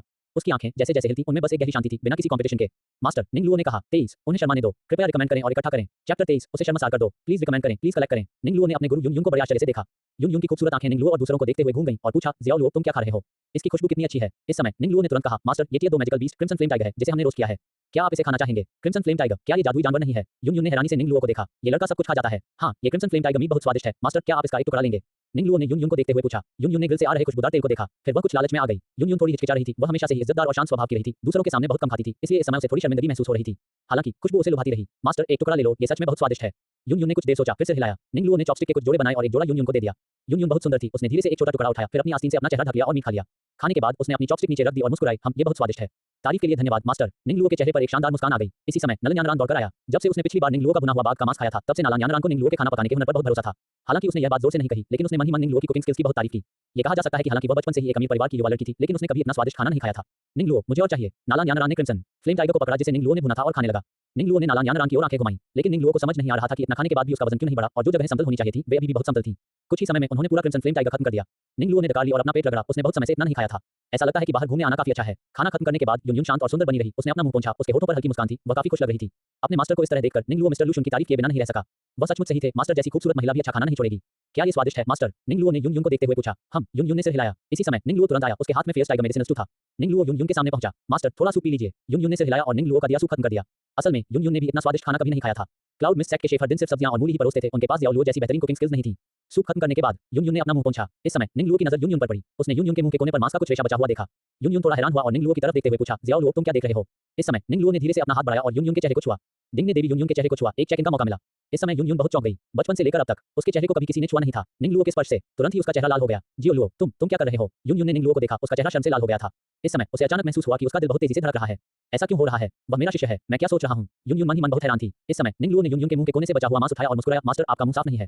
इस समय युन युन को आखिरकार समझ में आ गया कि उसने अपने शिष्य को गलत समझा था। उसने सोचा था कि शियाओ लुओ, ये सोच रहा हूँ। युन युन का चेहरा और भी लाल हो गया। मास्टर, क्या हुआ? क्या आपको बुखार है? आपका चेहरा इतना लाल क्यों है? निंगलुओ ने जल्दी से पूछा। चाहे जो भी हो, निंगलुओ ने 2 जिंदगियां जी ली थी। उसे कैसे पता नहीं था कि उसके मालिक के साथ क्या गलत था। हालांकि निंगलुओ बस उसे शर्मिंदा करना चाहता था। इस समय युन युन जल्दी से खड़ी हुई, 2 बार खांसी और बोली, खांसी खांसी। ठीक है, मुझे तुम्हारे मास्टर को पूरी सिचुएशन संभालनी है। तुम दोनों अपनी ट्रेनिंग जारी रखो। युन युन के बोलने के बाद उसने तुरंत अपनी डू क्यूई को पंखों में बदल दिया और उस जगह से उड़ गई। निंगलुओ ने अपने मालिक को पीछे हटते हुए देखा। उसके होठों पर हल्की सी मुस्कान थी। निंगलुओ और नालान यानरान ने अपनी ट्रेनिंग जारी रखी। निंगलुओ के पास एल्केमी ग्रैंड कोडेक्स था, इसलिए उसने मैजिकल बीस्ट फॉरेस्ट में कई जड़ी बूटियां इकट्ठा की। उसने कई टियर 1 और टियर 2 मैजिकल बीस्ट को भी मार डाला। फिर निंगलुओ ने उनके मीट को प्रोसेस करके अपने स्टोरेज स्पेस में स्टोर कर लिया, ताकि जब वह क्लाउड मिस्ट सेट में वापस आए तो अच्छे खाने का मजा ले सके। उसके बाद निंगलुओ ने कीमिया के लिए इस्तेमाल करने के लिए मैजिकल बीस्ट से मैजिकल कोर निकाले। तब ये ट्रेनिंग कंपटीशन भी खत्म हो गया। ट्रेनिंग कंपटीशन को मिली चीजों की संख्या के हिसाब से रैंक किया गया था। निंगलुओ ने बहुत सारी जड़ी बूटियां इकट्ठा की और बहुत सारे जादुई जानवरों को मारकर ट्रेनिंग कंपटीशन की चैंपियनशिप जीत ली। फिर निंगलुओ को चौथी क्लास की स्पिरिट बिल्डिंग पिल इनाम में दी गई। हालांकि क्लाउड मिस्ट सेट बहुत बड़ा नहीं था, लेकिन उनके पास चौथी क्लास की दवा की गोलियां थीं। इसके अलावा निंगलुओ जैसे शिष्य को चौथी क्लास की दवा की गोली देना कोई खास बात नहीं थी। 24 पहाड़ से नीचे उतरो, कृपया रिकमेंड करें और कलेक्ट करें। चैप्टर 24 पहाड़ से उतरना। सिफारिशें ढूंढ रहे हैं, कलेक्शन ढूंढ रहे हैं। क्लाउड मिस्ट सेट में वापस आने पर निंगलुओ पीछे के पहाड़ पर गया, एक शांत जगह ढूंढी और खेती करना शुरू कर दिया। निंगलुओ ने अपने कमरे में साधना नहीं की, क्योंकि अगर उसने ऐसा किया तो नालान यानरान, वह छोटी लड़की, निश्चित रूप से उसे फिर से ढूंढने आएगी। साथ में नहाना ठीक था, लेकिन उसकी खेती में रुकावट डालना ठीक नहीं था। इस दौरान निंगलुओ की डू क्यूई लगातार बेहतर हो रही थी। अपनी छोटी बहन के साथ पहले नहाने से निंगलुओ की ताकत सीधे 5 स्टार डू प्रैक्टिशनर जितनी हो गई थी। इसके अलावा निंगलुओ ने पाया कि उसकी खेती की स्पीड बहुत तेज थी। डू क्यू को समझने की उसकी स्पीड भी बहुत तेज थी। हालांकि निंगलुओ ने कई कल्टीवेशन टेक्निक और डू टेक्निक के लिए साइन इन किया था, लेकिन इन डू टेक्निक का इस्तेमाल करने के लिए सबसे जरूरी बात यह थी कि उसकी अपनी ताकत बनी रहे। सिर्फ मजबूत शक्ति से ही ये डाउ टेक्निक्स और साधना के तरीके शक्तिशाली बनेंगे। निंगलुओ ने स्पिरिट बिल्डिंग पिल खाई, जो एक चौथी रैंक की दवा की गोली थी, जिसे खाने के बाद शरीर की बनावट बेहतर हो सकती थी, डू क्यूई की क्वालिटी बेहतर हो सकती थी, डू क्यूई से गंदगी निकल सकती थी और हड्डी को साफ करके नींव मजबूत कर सकती थी। स्पिरिट बिल्डिंग पिल के औषधीय प्रभाव बहुत ज्यादा थे। ये फाउंडेशन एस्टेब्लिशमेंट पिल का अपग्रेडेड वर्जन था। एक आम फाउंडेशन एस्टेब्लिशमेंट पिल हड्डी को साफ कर सकती है और फाउंडेशन को स्थापित कर सकती है, लेकिन स्पिरिट बिल्डिंग पिल अलग थी। यह न सिर्फ मैरो को साफ कर सकती थी और नींव बना सकती थी, बल्कि किसी की डू क्यूई और शारीरिक बनावट को भी पूरी तरह से बेहतर बना सकती थी। इससे किसी व्यक्ति की काबिलियत भी बदल सकती है। दूसरे शब्दों में, कमजोर काबिलियत वाला व्यक्ति भी स्पिरिट बिल्डिंग पिल लेने के बाद साधना कर सकता है। और निंगलुओ जैसे अच्छे टैलेंट वाले किसी व्यक्ति के लिए इसे लेना बेशक सोने पे सुहागा होगा। जैसे ही निंगलुओ ने स्पिरिट बिल्डिंग पिल ली, तेजी से बढ़ता हुआ डू क्यूई लगातार उसके शरीर में घुसता रहा।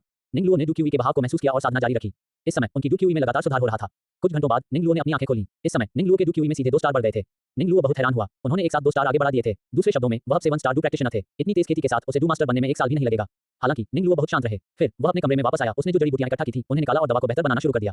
निंगलुओ ने कुछ फाउंडेशन एस्टेब्लिशमेंट एलिक्सिर को रिफाइन किया। ये बात कि निंगलुओ फाउंडेशन एस्टेब्लिशमेंट एलिक्सिर को बेहतर बना सकता था, इसका मतलब था कि निंगलुओ की अभी की रैंक लगभग सेकंड रैंक के केमिस्ट जैसी थी। अभी निंगलुओ शुरू से ही लगभग सेकंड रैंक का अल्केमिस्ट था। भले ही गुहे ने एक बार कहा था कि वह दवा को रिफाइन नहीं कर सकता। निंगलुओ ने कुछ दूसरी सेकंड रैंक की दवाई की गोलियां ट्राई की। उसने जो भयानक आग सोखी थी उसके साथ मिलकर दवा की गोलियां बनाने में उसकी सफलता की दर बहुत ज्यादा थी। अभी सेकंड रैंक मेडिसिनल पिल्स को रिफाइन करने में उनकी सक्सेस रेट लगभग 80% है। 80% सफलता दर को बहुत अधिक माना गया। डिंग होस्ट को सफल sign in heaven rank cultivation technique migrate transformation art पाने के लिए बधाई। डिंग होस्ट को सफल sign in earth rank two technique yin yang bagua palm पाने के लिए बधाई। डिंग होस्ट को सफल sign in earth rank two technique clear wind bright moon sword पाने के लिए बधाई। निंग लुओ ने कई खेती की तकनीकों और डू टेक्निक के लिए साइन इन किया था। इन दिनों निंग लुओ लगातार गोलियों को परिष्कृत कर रहा था, खेती कर रहा था, गोलियों को परिष्कृत कर रहा था, खेती कर रहा था। असंख्य परिवर्तन कला साधना के बाद असंख्य परिवर्तनों की अनुमति देती है। कोई भी किसी भी चीज में बदल सकता है। ये सन वुकोंग के 72 ट्रांसफॉर्मेशन जैसा था। किसी भी चीज में बदल पाना इसमें कोई हैरानी की बात नहीं है कि यह एक हेवन रैंक कल्टीवेशन टेक्निक थी। निंग लुओ ने कुछ डू टेक्निक भी सीखी। यिन यान बगुआ पाम, चमकदार चांद साफ हवा तलवार, वे लगभग सभी अर्थ रैंक डू टेक्निक थी जो क्लाउड मिस्ट सैक के लाइब्रेरी पवेलियन में किसी भी डू टेक्निक से ज्यादा पावरफुल थी। निंग लुओ की अभी की ताकत बिल्कुल भी कमजोर नहीं थी। निंग लुओ ने कई foundation establishment elixir, mind Kameng pills, QE nurturing pills और वाइटलिटी कल्टीवेटिंग पिल्स को रिफाइन किया। निंग लुओ ने कई दवाइयों की गोलियों को बेहतर बनाया। इस समय तक निंग लुओ की दवाई की चीजें लगभग खत्म हो चुकी थी और उसने बहुत सारी दवाई की गोलियां जमा कर ली थी। इस समय निंग लुओ पहाड़ से नीचे उतरकर इन दवा वाली गोलियों को नीलाम करना चाहता था और फिर और दवा वाली चीजें खरीदकर और गोलियां बनाना चाहता था। निंग लुओ ने अपने मालिक युन युन को अलविदा कहने के लिए ढूंढा। मास्टर, मैं पहाड़ से नीचे उतरने की तैयारी कर रहा हूं। निंग लुओ ने सीधे कहा, पहाड़ से नीचे उतरो अकेले। युन युन ने निंग लुओ को हैरानी से देखते हुए पूछा। निंग लुओ ने सिर हिलाया और कहा, हाँ मास्टर, मैं अब सेकंड रैंक का अल्केमिस्ट बन गया हूं और गोलियों को रिफाइन करने के लिए मुझे बहुत सारे मेडिसिनल इंग्रेडिएंट्स चाहिए। इसके अलावा अगर मैं सुरक्षित माहौल में कल्टीवेशन करता रहा तो शायद मेरी रैंक तो सुधरेगी लेकिन मेरी असली ताकत नहीं बढ़ेगी। इसलिए मैं नीचे जाकर देखना चाहता हूं। हालांकि युन युन थोड़ा परेशान था लेकिन निंग लुओ ने जो कहा वह सच था। वह हमेशा सुरक्षित माहौल में नहीं रह सकता था। तो युन युन ने सिर हिलाया और निंग लुओ की रिक्वेस्ट मान ली। ठीक है, तो आप कब जाने का प्लान बना रहे हैं? युन युन ने धीरे से पूछा। निंग लुओ ने कहा, मैं कल निकलने का प्लान बना रहा हूं। कल? युन युन ने बुदबुदाया। अगले दिन युन युन ने खुद निंग लुओ के लिए एक थैला तैयार किया। निंग लुओ एक्सपीरियंस के लिए बाहर जा रहा था और उसका मालिक होने के नाते युन युन को उसकी सेफ्टी की चिंता थी। इसलिए युन युन ने निंग लुओ के लिए कई सेल्फ डिफेंस वेपन और हीलिंग पिल्स तैयार की। निंग लुओ ने झोला लिया, नाला न्यानरान और युन युन को अलविदा कहा और फिर पहाड़ से नीचे चला गया। अंधेरी रात के आसमान में एक आधा चांद अकेला लटका हुआ था जिसकी हल्की ठंडी चांदनी धरती पर पड़ रही थी। अंधेरे छोटे जंगल में एक हल्की अलाव हल्की हल्की जल रही थी जो शांत रात में हल्की गर्म रोशनी ला रही थी। अलाव के पास वह युवक एक पेड़ के तने से टिका हुआ था और हाथ में आग जलाने वाली लकड़ी लेकर आलस में आग से खेल रहा था। उसने एक खरगोश भुना और पेट भरकर खाने पीने के बाद उसने अपना थैला खोला ये देखने के लिए कि उसके मालिक ने उसके लिए क्या तैयार किया है। इस समय उसने थैला खोला और एक-एक करके सामान गिना। उसमें कई दवा की गोलियां, डू टेक्निक, हथियार, ताबीज और भी बहुत कुछ था। लेकिन इस समय एक नीले रंग के नर्म कवच ने अचानक निंग लुओ का ध्यान खींचा। निंग लुओ ने नर्म कवच उठाया और उसे सूंघा। इस मुलायम कवच से बहुत अच्छी खुशबू आ रही है। ये कुछ मास्टर की खुशबू जैसी है। अचानक निंग लुओ को कुछ याद आया। उसका चेहरा लाल हो गया और वह हैरानी से बोला, ये मास्टर का पर्सनल सॉफ्ट आर्मर तो नहीं हो सकता है ना? 25 लिटिल डॉक्टर फेरी, कृपया रिकमेंड करें और कलेक्ट करें। चैप्टर 25 ज़ियाओ ज़ियान सिफारिशें मांग रहे हैं, कलेक्शन मांग रहे हैं। निंग लुओ ने हल्के नीले रंग का मुलायम कवच अपने हाथ में लिया और इसे फिर से कंफर्म करने के लिए अपनी नाक के पास रखा। हाँ, इसमें निश्चित रूप से उसके मालिक की खुशबू थी। ऐसा लग रहा था कि वह सही था। यह उसके मालिक का पर्सनल सॉफ्ट आर्मर था। पर्सनल सॉफ्ट आर्मर शरीर के पास पहना जाता है। दूसरे शब्दों में ये नर्म कवच उसके मालिक की छाती पर पहना जाता था। उसे इसे कैसे कहना चाहिए? यह एक मॉडर्न महिला के अंडरवियर के बराबर था। इस युग में इसे बस्टिया या बैंडो कहा जाना चाहिए। इस समय निंग लुओ को पता चल गया था कि उसका मालिक सच में उसके लिए अच्छा है। उसकी सुरक्षा के लिए उसने उसे अपना पर्सनल सॉफ्ट आर्मर भी दिया था। क्या इसे ये पता नहीं चलता कि उसका मालिक उसके लिए कितना अच्छा था? ये सोचकर निंग लुओ को थोड़ा गुस्सा आया। उसे याद आया कि ओरिजिनल काम में उसके गुरु युन युन ने भी ज़ियाओ यान को पर्सनल सॉफ्ट आर्मर दिया था और ज़ियाओ यान को बार-बार बचाया था। फिर जब ज़ियाओ यान ग्रेट 1000 वर्ल्ड गया तो वह युन युन को अपने साथ नहीं ले गया। अगर वह भविष्य में डूडी बन पाया तो निंग लुओ निश्चित रूप से अपने गुरु को अपने साथ ले जाएगा। नहीं, सिर्फ अपने गुरु ही नहीं, निंग लुओ इस दुनिया की सभी देवियों को अपने साथ ले जाएगा। इस समय निंग लुओ अपने मालिक के अच्छे इरादों को बेकार नहीं जाने दे सकता था। निंग लुओ ने तुरंत अपने कपड़े उतार दिए और अपने मालिक का पर्सनल सॉफ्ट आर्मर पहन लिया। डिंग, आपने देवी युन युन का अंडरवियर पहना है जिससे आपको एक साइन इन का मौका मिला है। निंग लुओ तुरंत चौंक गया। क्या उसे इस तरह साइन इन का मौका नहीं मिल सकता? हालांकि सिस्टम के प्रॉम्प्ट ने एक बात भी साबित कर दी, ये देवी युन युन का पर्सनल सॉफ्ट आर्मर था। इस समय निंग लुओ ने अपना मन बनाया और कहा, मास्टर, अगर भविष्य में किसी ने आपको धमकाने की हिम्मत की तो मैं उन्हें 10,000 टुकड़ों में चकनाचूर कर दूंगा। फिर निंग लुओ ने आग के पास बैठकर पेट भर खाया और पिया, फिर गहरी नींद में सो गया। अगले दिन निंग लुओ उठा और अपनी यात्रा पर आगे बढ़ गया। क्लाउड मिस्ट सैक से बुतान सिटी तक मैजिकल बीस्ट फॉरेस्ट का एक छोटा सा हिस्सा था और उन्हें किंगशान टाउन नाम के एक छोटे से शहर से भी गुजरना पड़ा। निंग लुओ को याद आया कि किंगशान टाउन में ज़ियाओ ज़ियान रहती थी। उसे हैरानी हुई कि क्या ज़ियाओ ज़ियान देवी देवताओं में से एक थी। अगर वह थी तो उसे जरूर इस मौके का फायदा उठाना चाहिए था। ज्यादा साइन इन के मौके पाकर निंग लुओ और मजबूत बन सकता है। Ning Luo magical beast mountain range की सीमा पर चला गया। वह ब्लू सिल्वर ग्रास चबा रहा था, कोई धुन गुनगुना रहा था और बहुत रिलैक्स लग रहा था। मदद करना। तभी अचानक उसे मदद के लिए पुकार सुनाई दी। ये किसी छोटी लड़की की आवाज जैसी लग रही थी। निंग लुओ तुरंत तेजी से मदद के लिए चिल्लाने की दिशा में बढ़ा। निंग लुओ उस जगह पर पहुंचे जहां छोटी लड़की मदद के लिए रो रही थी तो उन्होंने देखा कि एक लड़की जमीन पर पड़ी थी जो 14 या 15 साल की लग रही थी। लड़की ने हल्के सफेद रंग की ड्रेस पहनी हुई थी। हालांकि उसका लुक बहुत अच्छा नहीं था लेकिन उसे एक अनोखी सुंदरता माना जा सकता था। बेशक सबसे खास बात लड़की के चमकीले बैंगनी लंबे बाल थे जो मिल्की वे झरने की तरह धीरे-धीरे नीचे बढ़ रहे थे और बैंगनी आंखें जो बहुत सुंदर लग रही थी। हालांकि वह सिर्फ 14 या 15 साल की थी लेकिन जो चीज उभरी हुई होनी चाहिए थी वह उभरी हुई थी और जो कड़वी होनी चाहिए थी वह कड़वी थी। इतनी कम उम्र में भी ये साफ था कि बड़ी होकर वह एक बेमिसाल खूबसूरत लड़की होगी। उसकी छाती बेजेड खरगोश नाला न्यानरान की छाती से कहीं ज्यादा बड़ी लग रही थी। डिंग, देवी ज़ियाओ ज़ियान का पता चला है। देवी ज़ियाओ ज़ियान खतरे में है। क्या आप उन्हें बचाना चाहते हैं? बकवास, बेशक मैं उसे बचाऊंगा। छोटी लड़की जमीन पर गिर गई थी और कई ग्रीनवुड स्नैक उसके सामने थे। अपनी लंबी दो तरफा जीभ हिलाते हुए छोटी लड़की पर झपटने वाले थे। ये देखकर निंग लुओ तुरंत बाहर भागा। हालांकि उसे नहीं पता था कि वह छोटी लड़की कौन है लेकिन इतनी नाजुक लड़की को देखकर किसी का भी मन उसे बचाने का करेगा और निंग लुओ भी इससे अलग नहीं था। इसके अलावा ग्रीनवुड स्नैक लकड़ी वाले टियर 2 मैजिकल बीस्ट थे और उसे अभी लकड़ी वाले मैजिकल कोर की सबसे ज्यादा जरूरत थी। तो निंग लुओ उछलकर छोटी लड़की के सामने आ गया। निंग लुओ ने आग वाले डुक्यू को गाढ़ा किया और तुरंत उसके शरीर से एक आग निकली जो ग्रीनवुड स्नैक्स की ओर बढ़ी। ग्रीनवुड स्नैक चौंक गए और तुरंत पीछे हट गए। भागने की कोशिश कर रहे हो? निंग लुओ को लकड़ी वाले जादुई कोर की जरूरत थी तो वह उन्हें इतनी आसानी से कैसे भागने दे सकता था? उसने तुरंत हेवंस एंड अर्थ स्विच के साथ कदम रखा और उसका शरीर तुरंत 3 ग्रीनवुड स्नैक के सामने आ गया। छोटे सांपों, आज्ञाकारी होकर मेरे जादुई केंद्र बन जाओ। निंग लुओ ने हाथ में आग का गोला बनाते हुए कहा। उसका दाहिना हाथ आग की मुट्ठी में बदल गया और उसने उसे ग्रीनवुड स्नैक की ओर मारा। बूम, एक जोरदार धमाके के साथ निंग लुओ ने जमीन को एक गहरे गड्ढे में धकेल दिया और एक ग्रीनवुड स्नैक तुरंत मर गया। छोटी लड़की ने यह दृश्य बहुत आश्चर्य से देखा। ये छोटा लड़का जो लगभग उसकी उम्र का था इतनी ताकतवर कैसे हो सकता था? एक छोटे सांप को मारने के बाद निंग लुओ दूसरे की ओर मुड़ा। उस ग्रीनवुड स्नैक को पता था कि निंग लुओ के साथ खिलवाड़ नहीं किया जा सकता और वह भागने वाला था। असल में निंग लुओ ने पहले ही उसकी हरकतों को भांप लिया था और तुरंत एक ग्रीनवुड स्वॉर्ड की हुई निकाली जो सीधे छोटे सांप को छेद गई। सिर्फ आखिरी आदमी बचा था जो भागने वाला था। निंग लुओ ने अपने हाथ से तलवार का मंत्र बनाया। साफ हवा चमकदार चांद तलवार, भाड़ में जाओ। तुरंत ही तलवार की रोशनी सीधे जमीन पर मौजूद ग्रीनवुड स्नैक पर पड़ी। ग्रीनवुड स्नैक तुरंत मर गया। लेकिन जब निंग लुओ ने इलेक्ट्रिक आग छोड़ा तो वह जमीन से निकला, इसलिए पास में बैठी छोटी लड़की को भी निंग लुओ की बिजली की शक्ति का पता नहीं चला। 3 जादुई जानवरों से निंग लुओ ने निपटा। निंग लुओ ने तीनों जादुई जानवरों के शरीर को एक साथ हिलाया, फिर अपना खंजर निकाला और उनके सभी जादुई को निकाल लिए। इस समय निंग लुओ ज़ियाओ ज़ियान के पास आई। जैसे ही निंग लुओ उसकी ओर बढ़ी, वह सोचने से खुद को रोक नहीं पाई। कितना सुंदर। 26 इसे चूसो, कृपया सुझाव दें, कृपया इकट्ठा करें। चैप्टर 26 इसे चूसना ही होगा। कृपया रिकमेंड करें, कृपया कलेक्ट करें। डिंग, ज़ियाओ यीजियान का रेस्क्यू सफल रहा। आपको एक साइन इन मौका मिला है। इसी समय सिस्टम की आवाज गूंजी। हालांकि निंग लुओ कुछ हद तक हैरान था। मुझे पहले ही साइन इन का मौका मिल चुका है। क्या मुझे देवी से संपर्क करने की जरूरत नहीं है? निंग लुओ ने मन ही मन पूछा। देवी से बातचीत करने से साइन इन के मौके मिल सकते हैं। इसका मतलब जरूरी नहीं कि फिजिकल कॉन्टैक्ट हो। सिस्टम की आवाज ने समझाया। इस समय निंग लुओ को समझ आया कि उसे हमेशा सिस्टम का इस्तेमाल करने का तरीका गलत लगा था। जो असल में एक लिविंग इंटरेक्शन सिस्टम था, उसे उसने एक बिगड़े हुए सिस्टम के तौर पर इस्तेमाल किया था। हालांकि चाहे वह बातचीत हो या किस करना और गले लगना, इससे कोई फर्क नहीं पड़ता। क्योंकि चाहे वो काली स्टॉकिंग्स हो या सफेद स्टॉकिंग्स, जब तक वो उन्हें छू सकता था, वो अच्छी स्टॉकिंग्स थी। इसलिए निंग लुओ को इन डिटेल से कोई दिक्कत नहीं थी। निंग लुओ धीरे-धीरे ज़ियाओ यीजियान की ओर चला। ज़ियाओ यीजियान ने निंग लुओ को देखा। ऊंची नाक, पतले होंठ, तलवार जैसी भौहें जो काले बालों की कुचलेटों में झुकी हुई थीं और उनकी कनपटी पर गिर रही थीं। उनका सुंदर चेहरा और चेहरे का आकार एकदम बेदाग था। उसकी मोटी भौहें थोड़ी ऊपर उठी हुई थीं और उसकी हल्की मुड़ी हुई पलकों के नीचे सुबह की चमक जैसी साफ आंखें, ऊंची नाक और गुलाब की पंखुड़ियों जैसे कोमल गुलाबी होंठ थे। उसके चेहरे पर अलग-अलग तराशे हुए फीचर्स थे। एक सुंदर चेहरा जिसके एंगल शार्प थे। उसका लुक बिंदास लगता था, लेकिन उसकी आंखों में जो चमक अनजाने में दिखती थी, उससे लोग उसे इग्नोर करने की हिम्मत नहीं करते थे। और उसके मोटे लाल होंठ अब एक चमकदार मुस्कान में मुड़े हुए थे। सबसे खास बात थी निंग लुओ की आंखें तारों भरे आसमान की तरह, ब्रह्मांड की गहराई की तरह, लोगों को एक नजर में ही उनमें खो जाने पर मजबूर कर देती थी। ज़ियाओ यीजियान ने इतने हैंडसम आदमी को उसे बचाते हुए देखा तो उसका दिल जोर से धड़कने लगा। उसके पैर भी अनजाने में आपस में चिपक गए। निंग लुओ धीरे-धीरे ज़ियाओ यीजियान के सामने चला गया। इस समय निंग लुओ ज़ियाओ यीजियान के पास गया। ज़ियाओ यीजियान ने अपनी आंखें बड़ी की और डरते हुए कहा, मुझे बचाने के लिए धन्यवाद। निंग लुओ ने थोड़ा मुस्कुराते हुए पूछा, तुम मैजिकल बीस्ट माउंटेन रेंज में अकेले क्यों आए? मैं जड़ी बूटियां इकट्ठा करने आया हूं। ज़ियाओ यीजियान ने कहा, ओह, मैं नहीं बता सकता, तुम सच में एक अल्केमिस्ट हो। निंग लुओ मुस्कुराया, जिससे उसके सफेद दांत दिखने लगे। मैं कोई अल्केमिस्ट नहीं हूं। ज़ियाओ यीजियान ने धीरे से कहा, ओह, तो फिर तुम जड़ी बूटियां क्यों इकट्ठा कर रहे हो? निंग लुओ ने पूछा, मैं एक डॉक्टर हूं जो अपने गांव के लोगों का इलाज करने के लिए जड़ी बूटियां इकट्ठा कर रहा हूं। गांव में हर कोई प्लेग से संक्रमित हो गया है, इसलिए मैं जड़ी बूटियां इकट्ठा करने के लिए अकेले पहाड़ पर आया हूं, शियाओ यीशियान ने कहा। डॉक्टरों को भी एक तरह का अल्केमिस्ट माना जा सकता है, लेकिन उनका दर्जा अल्केमिस्ट से बहुत कम होता है। आखिर वे दवा की गोलियों को सही मायने में रिफाइन नहीं कर सकते। वे इलाज का असर पाने के लिए दवा वाली चीजों को मिलाने के लिए सिर्फ आग का इस्तेमाल कर सकते हैं, लेकिन ये किसी अल्केमिस्ट की दवा वाली गोलियों से बहुत कम है। इसलिए हर डॉक्टर अल्केमिस्ट बनने का सपना देखता है, लेकिन बहुत से लोग अपनी पूरी जिंदगी उस दहलीज को पार नहीं कर पाते। इसका मुख्य कारण उनका अपना टैलेंट और गाइडेंस की कमी है। क्या आपका गांव यहां से दूर है? निंग लुओ ने पूछा। ज़ियाओ यीजियान ने सिर हिलाया और कहा, मैं असल में सिर्फ बाहर कुछ जड़ी बूटियां इकट्ठा करना चाहता था, लेकिन मुझे उम्मीद नहीं थी कि मैं और अंदर तक चलूंगा। निंग लुओ ने अपना सिर हिलाया और कहा, ठीक है, तो मैं तुम्हें वापस ले जाऊंगा। धन्यवाद दानी, लेकिन आपको ऐसा करने की जरूरत नहीं है, मैं खुद वापस जा सकता हूं। ज़ियाओ यीजियान ने खड़े होते हुए कहा, लेकिन उसने कितनी भी कोशिश की, वह खड़ी नहीं हो सकी। इस समय निंग लुओ ने उसके पैर पर एक घाव देखा जहां उसे एक जहरीले सांप ने काट लिया था। ग्रीनवुड स्नैक एक केटू जादुई जानवर है जिसमें एक खास लेवल की टॉक्सिसिटी होती है। अगर सांप के काटने का इलाज न किया जाए तो ये जल्दी से जहर और मौत का कारण बन सकता है। तुम्हें जहर दिया गया है। निंग लुओ बहुत घबरा गया और जल्दी से ज़ियाओ यीजियान के पास आ गया। ज़ियाओ यीजियान ने सिर हिलाया। इस समय निंग लुओ ने सिस्टम से पूछा, सिस्टम, ज़ियाओ यीजियान के पास कैलेमिटी पॉइजन बॉडी है। अगर मैं उससे इंटरेक्ट करूं तो क्या कोई प्रॉब्लम होगी? ज़ियाओ यीजियान भी निंग लुओ के सिस्टम से पहचानी गई देवियों में से एक थी। ज्यादा साइन इन के मौके पाने के लिए निंग लुओ को ज़ियाओ यीजियान के साथ ज्यादा बातचीत करने की जरूरत थी, इसलिए वह अभी भी उसके कैलेमिटी पॉइजन बॉडी को लेकर थोड़ा परेशान था। होस्ट का शरीर सुप्रीम डिवाइन बॉडी है। सुप्रीम डिवाइन बॉडी सभी डिवाइन बॉडी को दबा देती है, इसलिए कैलेमिटी पॉइजन बॉडी का होस्ट पर कोई असर नहीं होता। सिस्टम को ये कहते हुए सुनकर निंग लुओ को राहत महसूस हुई। ज़ियाओ यीजियान को जहर लगा देखकर उसके मुंह के कोने पर हल्की सी मुस्कान आ गई। ये बातचीत का एक अच्छा मौका था। इस समय निंग लुओ ने ज़ियाओ यीशियान को देखा और कहा, ग्रीनवुड स्नैक एक जहरीला सांप है और इसका जहर बहुत तेज होता है। नहीं, इस जहर को चूस कर निकालना होगा, नहीं तो तुम्हारी जान को पक्का खतरा हो जाएगा। चूसो इसे, ज़ियाओ यीजियान ने पूरी तरह चौंकते हुए कहा। इस समय निंग लुओ ने ज़ियाओ यीजियान का पैर पकड़ लिया। डिंग, ज़ियाओ यीजियान का पैर छुआ। तुम्हें एक साइन इन का मौका मिला है। फिर निंग लुओ ने धीरे से ज़ियाओ यीजियान के पैर से सफेद मोजा उतार दिया। ज़ियाओ यीजियान ने निंग लुओ को बहुत ज्यादा हैरानी से देखा और तुरंत कहा, तुम नहीं कर सकते, तुम्हें जहर लग जाएगा। ज़ियाओ यीजियान जानती थी कि उसकी बॉडी खास है। वह जानती थी कि अगर निंग लुओ ने उसका खून चूसा तो उसे न सिर्फ सांप के जहर से बल्कि उसके कैलेमिटी पॉइजन बॉडी के जहर से भी जहर लग जाएगा। उसकी खास बॉडी की वजह से सांप के जहर का उस पर कोई असर नहीं हुआ। निंग लुओ ने ज़ियाओ यीजियान की सलाह नहीं मानी। उसने ज़ियाओ यीजियान के गोरे पतले पैर को उठाया और धीरे से उसे चुमा। डिंग, ज़ियाओ यीजियान के पैर को चुमा। तुम्हें एक साइन इन का मौका मिला है। 27 द प्रिंस ऑफ फॉर्च्यून। कृपया रिकमेंड करें और कलेक्ट करें। चैप्टर 27 किस्मत वाला। प्लीज रिकमेंड करें, प्लीज कलेक्ट करें। इस समय निंग लुओ नीचे झुका और उस जगह को चुमा जहां ज़ियाओ यीजियान को सांप ने काटा था। इस समय ज़ियाओ यीजियान बहुत घबरा गई। नहीं, तुम्हें जहर दिया जाएगा, ज़ियाओ यीजियान ने तुरंत कहा। निंग लुओ ने उसे अनदेखा किया और ज़ियाओ यीजियान के पैर से जहरीला खून चूसने लगा। इस समय ज़ियाओ यीजियान की आंखें हैरानी से भर गईं। उसे रोकने में बहुत देर हो चुकी थी। शियाओ यीशियान को बचपन से ही पता था कि उसकी बनावट बहुत खास है, उसका खून बहुत जहरीला है। जब वह छोटी थी तो उसके खून के संपर्क में आने से पौधे मर जाते थे। इसके अलावा जब कोई जानवर उसे काटता तो काटने वाला जानवर जल्द ही मर जाता। इसलिए भले ही ग्रीनवुड स्नैक ने उसे अभी काटा हो, उसका जहर थोड़ी देर बाद अपने आप खत्म हो जाता और ग्रीनवुड स्नैक पक्का उसके जहर से मर जाता। अब जब निंग लुओ ने उसका खून चूस लिया था तो क्या इसका मतलब यह नहीं होगा? इस समय वह जल्दी से निंग लुओ से छूट गई, उसे देखकर रोने लगी। निंग लुओ थोड़ा हैरान हुआ। उसने शियाओ यीजियान को देखा और पूछा, क्या हुआ? तुम क्यों रो रही हो? तुमने मेरा खून चूसा, तुम मर जाओगे। ज़ियाओ यीजियान ने निंग लुओ को देखा और तुरंत कहा। इससे पहले जब ज़ियाओ यीजियान घायल हुई थी तो उसने निंग लुओ को उसे बचाने के लिए आते देखा था। वह पहले से ही बहुत भावुक थी। बाद में निंग लुओ को इतना हैंडसम देखकर वह उसके बारे में फैंटेसी करने लगी। जब निंग लुओ ने बिना किसी स्वार्थ के उसके लिए जहरीला खून सोख लिया तो वह बहुत भावुक हो गई। हालांकि वे अभी तक एक दूसरे को ठीक से नहीं जानते थे, लेकिन ज़ियाओ यीजियान के दिल में यह आदमी पहले से ही उसकी आत्मा में बसा हुआ था। हालांकि उसके सामने खड़ा यह आदमी पहले ही उसका खून चूस चुका था और जल्द ही वह मर जाएगा। निंग लुओ मुस्कुराया और बोला, चिंता मत करो, मैं नहीं मरूंगा। ज़ियाओ यीजियान ने निंग लुओ को देखा, उसका दिल तुरंत भावनाओं से भर गया। यह आदमी ऐसे समय में भी मुस्कुरा सकता है। अचानक उसके दिल में उदासी छा गई। अगर निंग लुओ की मौत उसकी वजह से हुई तो उसे जिंदगी भर इसका पछतावा होगा। इस समय ज़ियाओ यीजियान अचानक निंग लुओ की ओर झपटी और खुद को उसकी बाहों में डाल लिया। डिंग, होस्ट ने ज़ियाओ यीजियान को अपना लिया है और उसे एक साइन इन का मौका मिला है। निंग लुओ थोड़ा हैरान था। ज़ियाओ यीजियान ने निंग लुओ को गले लगाया, उसकी बड़ी छाती उससे सट रही थी। ज़ियाओ यीजियान की छाती उसके मालिक यून जितनी बड़ी नहीं थी, लेकिन यह नालान यानरान से बड़ी थी। ज़ियाओ यीजियान ने निंग लुओ को कसकर गले लगा लिया, उसकी आंखों से आंसू बह रहे थे। निंग लुओ बस एक अजनबी था, फिर भी इस अजनबी ने उसे इस पल बचा लिया था। इसलिए वह नहीं चाहती थी कि निंग लुओ इस तरह मरे। प्लीज मत मरो, ठीक है? मैं नहीं चाहता कि तुम मरो, मैं नहीं चाहता कि तुम मरो। ज़ियाओ यीजियान ने निंग लुओ को कसकर गले लगाया, उसकी बड़ी छाती ने निंग लुओ को बहुत आराम दिया। निंग लुओ ने ज़ियाओ यीजियान को पकड़ा, उसका हाथ धीरे से उसकी पतली कमर को सहला रहा था। शायद ज़ियाओ यीजियान के पैर उसके मालिक यून के पैरों के बराबर नहीं थे, लेकिन ज़ियाओ यीजियान की कमर निंग लुओ ने अब तक देखी सबसे पतली कमर थी।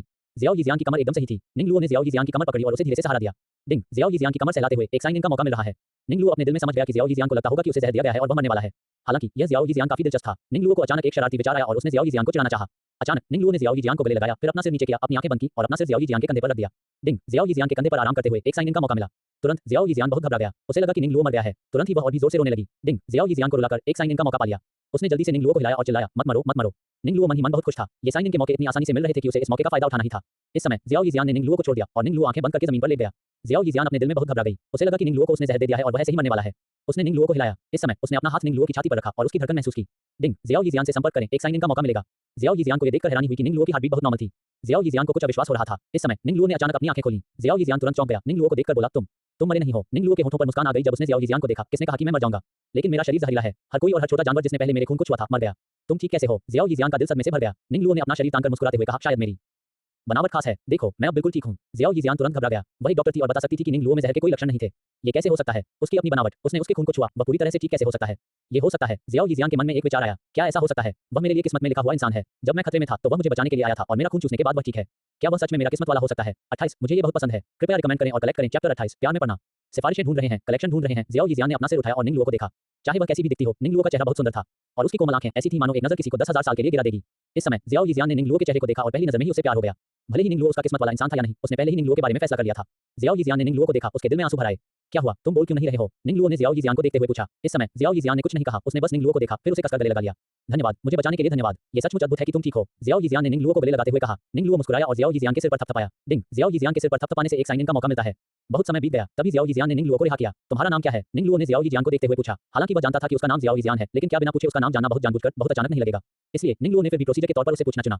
मैं जियाओ यिजियान हूँ। जियाओ यिजियान ने कहा। ओह ठीक है, क्या आपका नाम क्या है? जियाओ यिजियान ने फिर पूछा। निंगलुओ ने जवाब दिया। यून की तरह जियाओ यिजियान भी उस समय जियाओ यांग के भरोसेमंद लोगों में से एक था, लेकिन जब जियाओ यांग ग्रेट 1000 वर्ल्ड में चढ़ा तो जियाओ यिजियान को जियाओ यांग ने छोड़ दिया। इतना ही नहीं, जियाओ यिजियान के पास कैलेमिटी पॉइजन बॉडी भी थी। सच कहूं तो जियाओ यिजियान एक बेचारा इंसान था। क्या हुआ? क्या कुछ अजीब है? जियाओ यिजियान ने निंगलुओ को देखते हुए पूछा। कुछ नहीं, निंगलुओ ने जल्दी से कहा। तुम्हारा गांव कहां है? मैं तुम्हें वापस ले चलूंगा, ठीक है? निंगलुओ ने मुस्कुराते हुए कहा। धन्यवाद, धन्यवाद। जियाओ यिजियान ने जल्दी से कहा। निंगलुओ जियाओ यिजियान के सामने चला, फिर उसे अपनी पीठ पर उठा लिया। तुम्हारा पैर ठीक नहीं है, मैं तुम्हें उठा लूंगा। जियाओ यिजियान का चेहरा थोड़ा लाल हो गया था और उसने डरते हुए कहा, ठीक है। इसके बाद जियाओ यिजियान निंगलुओ की पीठ पर लेट गया। दो नरपिन तुरंत ये चेन से टकरा गए। डिंग, जियाओ यिजियान के साथ फिजिकल कांटेक्ट से एक साइन इन का मौका मिलता है। निंगलुओ ने जियाओ यिजियान की कोमलता का आनंद लिया। किंगशान टाउन की ओर कदम से कदम मिलाकर चल रहा था। इस समय जियाओ यिजियान निंगलुओ की पीठ पर लेटी हुई थी। ये कहना ही होगा कि निंगलुओ की पीठ काफी चौड़ी थी। इस समय उसका दिल पूरी तरह से उस आदमी पर आ गया था। निंगलुओ, हो मुझे परवाह नहीं है, तुम मेरे किस्मत वाले हो। जियाओ यिजियान ने निंगलुओ की पीठ पर बुदबुदाया। आपने क्या कहा? निंगलुओ ने पूछा। कुछ भी नहीं। जियाओ यिजियान ने अपना सिर निंगलुओ की पीठ पर दबाया। उसका सुंदर चेहरा थोड़ा लाल था, उसके चेहरे पर मुस्कान थी। निंगलुओ जियाओ यिजियान को लेकर जियाओ यिजियान के किंगशान टाउन की ओर चल पड़ा। निंगलुओ की पीठ पर दो मुलायम चीजें दबी हुई थी। हालांकि वे थोड़ी चपटी थी, लेकिन वे नालान यानारान की पीठ से बड़ी लग रही थी। निंगलुओ ने ज्यादा नहीं सोचा और जियाओ यिजियान को अपने शहर की ओर ले गई। आसमान में धीरे-धीरे अंधेरा होने से पहले निंगलुओ और जियाओ यिजियान आखिरकार मैजिकल बीस्ट माउंटेन रेंज के सबसे पास एक छोटे से शहर में पहुंच गए। शहर का नाम किंगशान टाउन था। मैजिकल बीस्ट माउंटेन रेंज के पास होने की वजह से इसे मॉन्स्टर टाउन भी कहा जाता था। शहर में सबसे ज्यादा लोग किराए के सैनिक थे जो रोज तलवार के सहारे जीते थे। वे ग्रुप में इकट्ठा होते थे, हाथों में हाथ डाले, सड़कों पर थूकते और इशारे करते हुए बिना किसी रोक-टोक के इस बात पर बात करते थे कि शहर में सबसे स्वादिष्ट औरतें कहां हैं, सबसे तेज शराब कहां है और सबसे खतरनाक जादुई जानवर कहां है। तुम्हारा घर कहां है? निंगलुओ ने पूछा। जियाओ यिजियान ने सामने वान याओ फार्मेसी की दुकान की ओर इशारा करते हुए कहा, मैं वहीं रहता हूं। नीले पत्थर से बनी सड़क पर चलते हुए निंगलुओ अपनी पीठ पर जियाओ यिजियान को उठाए हुए जाहिर है कई अजीब नजरों को अपनी ओर खींच रहा था। हालांकि उसने इस पर कोई ध्यान नहीं दिया। अपने माथे से पसीना पोंछा और धीरे-धीरे सड़क पर चल दिया। क्योंकि गांव में बहुत से लोग जियाओ यिजियान को जानते थे, इसलिए ऐसे अनजान आदमी के लिए उसे ले जाना निश्चित रूप से अजीब था। अगर निंगलुओ बच्चा नहीं बल्कि चाचा होता तो उसे निश्चित रूप से ह्यूमन ट्रैफिकर समझ लिया जाता। लेकिन किंगशान टाउन में प्लेग फैल गया था। बहुत से लोग जमीन पर पड़े थे, हर जगह रो रहे थे और बहुत से लोग वान याओ फार्मेसी में जमा हो गए थे। निंगलुओ ने ज्यादा नहीं सोचा और जियाओ यिजियान को वान याओ फार्मेसी ले गया। इस समय जियाओ यिजियान को देखने वाला हर कोई ऐसा लग रहा था जैसे उसने किसी जीवित बोधिसत्व को देख लिया हो। जियाओ यिजियान सच में मेडिसिन में एक कमाल का आदमी था। शहर के कई लोगों को जियाओ यिजियान ने बचाया था, इसलिए इस प्लेग में सबने जियाओ यिजियान पर उम्मीदें लगाई थी। लेकिन इसके अलावा उनके पास और क्या विकल्प था? उनके लिए ये मुसीबत एक अल्केमिस्ट से आसानी से हल हो सकती थी, लेकिन उनके जैसा छोटा शहर से किसी अल्केमिस्ट को बुलाने का खर्च कैसे उठा सकता था? जियाओ यिजियान को वापस आते देख शहर के लोग इकट्ठा हो गए और जियाओ यिजियान को घेर लिया। जियाओ यिजियान, तुम आखिरकार वापस आ गई। जियाओ यिजियान, कृपया हमें बचाओ, कृपया हमें बचाओ। निंगलुओ ने धीरे से जियाओ यिजियान को जमीन पर लेटाया और हल्का सा मुस्कुराते हुए कहा, मुझे उम्मीद नहीं थी कि तुम यहाँ इतनी पॉपुलर हो जाओगी। मैंने शहर में कई लोगों को ठीक किया है, इसलिए अब उनकी बीमारियां केवल मुझ पर निर्भर हैं। जियाओ यिजियान ने किनारे से धीरे से कहा। जियाओ यिजियान ने शहर के लोगों को देखा, अपनी आवाज ऊंची की और कहा, हर कोई चिंता न करें, मैं निश्चित रूप से दवा विकसित करने और सभी की बीमारियों को ठीक करने के लिए कड़ी मेहनत करूंगी। 29 श्री याओ, अध्याय 29 श्री याओ। निंगलुओ जियाओ यिजियान के पीछे चला। जियाओ यिजियान ने सफेद कपड़े पहने थे, उसकी पतली कमर उसके सामने लहरा रही थी। उसने किंगशान टाउन के लोगों को प्यार से देखा, अपनी आवाज ऊंची की और कहा, सब लोग चिंता मत करो, मैं जरूर सबकी बीमारी ठीक करने के लिए दवा बनाने के लिए कड़ी मेहनत करूंगी। निंगलुओ ने अपने सामने खड़ी लड़की को देखा। हालांकि वह जहर से भरी हुई थी और उसके पास कैलेमिटी पॉइजन बॉडी थी, फिर भी उसका दिल बहुत अच्छा था। निंगलुओ ने उन लोगों को देखा जिन्हें प्लेग हो गया था और अचानक उन्हें लगा कि कुछ गड़बड़ है। नहीं, उन्हें प्लेग नहीं हुआ था, उन्हें जहर दिया गया था। निंगलुओ सेकंड रैंक के अल्केमिस्ट के बराबर था और उसे डॉक्टर माना जा सकता था, इसलिए वह एक नजर में बता सकता था कि इन लोगों को प्लेग नहीं हुआ था, बल्कि उन्हें जहर दिया गया था। किसी ने उन्हें जहर दे दिया था, लेकिन यह जहर प्लेग के रूप में छिपा हुआ था और प्लेग के इलाज के लिए जियाओ यिजियान के तरीकों से वे बिल्कुल भी ठीक नहीं हुए। तभी एक व्यक्ति भीड़ में आया और एक अधेड़ उम्र के आदमी की आवाज आई, हे जियाओ यिजियान, तुम वापस आ गए। हालांकि उसकी बातों में पूछताछ का अंदाजा था, लेकिन जैसे ही उसने बात की, उसका रवैया कुछ जोरदार था, लगभग एक कमान जैसा। फिर जैसे ही उसकी नजर निंगलुओ पर टिकी, उसका एक्सप्रेशन थोड़ा बदल गया, उसकी भौहें थोड़ी सी खुल गईं। उसके हाथ के एक इशारे के साथ उसके पीछे के चार गार्ड जियाओ यिजियान और निंगलुओ को घेरकर अंदर आ गए।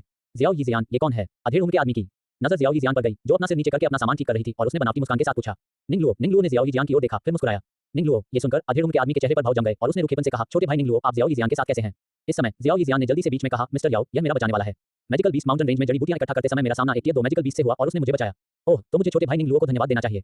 हालांकि अधेड़ उम्र के आदमी ने धन्यवाद कहा, लेकिन उसके चेहरे पर सच्ची मुस्कान नहीं थी, जिससे एक नजर में ही पता चल गया कि वह एक चालाक बुरा लोमड़ी है। निंगलुओ ने कहा, जब अन्याय दिखे तभी मदद करना सही है, विनम्र होने की कोई जरूरत नहीं है। उसका चेहरा थोड़ा सा तमतमा गया और अधेड़ उम्र का आदमी मुस्कुराया, मिलना किस्मत की बात है। चूंकि छोटे भाई ने जियाओ यिजियान को बचाया है और हमारी वान याओ फार्मेसी में आए हैं, तो आपको स्वाभाविक रूप से कुछ और समय रुकना चाहिए। मुझे आप जैसे लोगों से दोस्ती करना सबसे अच्छा लगता है, छोटे भाई। निंग लुओ जानता था कि मिस्टर याओ अच्छे इंसान नहीं है। हालांकि वह शियाओ जियान को सपोर्ट कर रहे थे, लेकिन उन्हें उसकी मेडिकल स्किल्स का लालच था। जियाओ जियान ने अपनी मेडिकल स्किल्स से उसके लिए पहले ही बहुत सारा पैसा कमा लिया था। ये वान याओ फार्मेसी जियाओ जियान की वजह से ही कामयाब हो पाई। निंग लुओ ने थोड़ा मुस्कुराते हुए कहा, तो मैं मिस्टर याओ को धन्यवाद देता हूँ। इस समय जियाओ जियान ने निंग लुओ को चिकोटी काटी, जैसे उसे याद दिला रही हो, लेकिन निंग लुओ को इसकी बिल्कुल परवाह नहीं थी। निंग लुओ जियाओ जियान की वजह से रुका। वह जानता था कि मिस्टर याओ एक बिगड़ा हुआ इंसान है। वह ऐसे इंसान के साथ जियाओ जियान को छोड़कर कैसे आराम महसूस कर सकता था। इस समय मिस्टर याओ के चेहरे पर एक चालाक मुस्कान आ गई जब उन्होंने निंग लुओ को देखा और कहा, बहुत अच्छा छोटे भाई, आप आज रात हमारी वान याओ फार्मेसी में रुकेंगे। ठीक है, मिस्टर याओ ने निंग लुओ के रुकने का इंतजाम किया। इस समय उन्होंने कुछ गार्ड्स को बुलाया, उनके चेहरे पर एक डरावनी मुस्कान आ गई और कहा, इस बच्चे के कपड़े देखकर ये साफ तौर पर एक मोटा भीड़ है। मिस्टर याओ, आपका मतलब है? गार्ड ने पूछा। हे क्योंकि वह एक मोटी भीड़ है तो हम उसे कैसे नहीं मार सकते। सब लोग तैयार हो जाओ। मिस्टर याओ ने एक डरावनी मुस्कान दी। हाँ, कई गार्डों ने तुरंत जवाब दिया। रात चांदनी मनमोहक थी। निंग लुओ गेस्ट रूम में बस गया था। तभी निंग लुओ को अचानक दरवाजे पर दस्तक सुनाई दी। निंग लुओ ने दरवाजा खोला। तुरंत सफेद कपड़े पहने एक आदमी दरवाजे पर खड़ा हो गया। उसने चुपचाप बाहर झांका, फिर जल्दी से दरवाजा बंद कर दिया। इस समय निंग लुओ बहुत ज्यादा हैरान था। यह जियाओ जियान क्या कर रहा था आधी रात को उसके कमरे में आकर?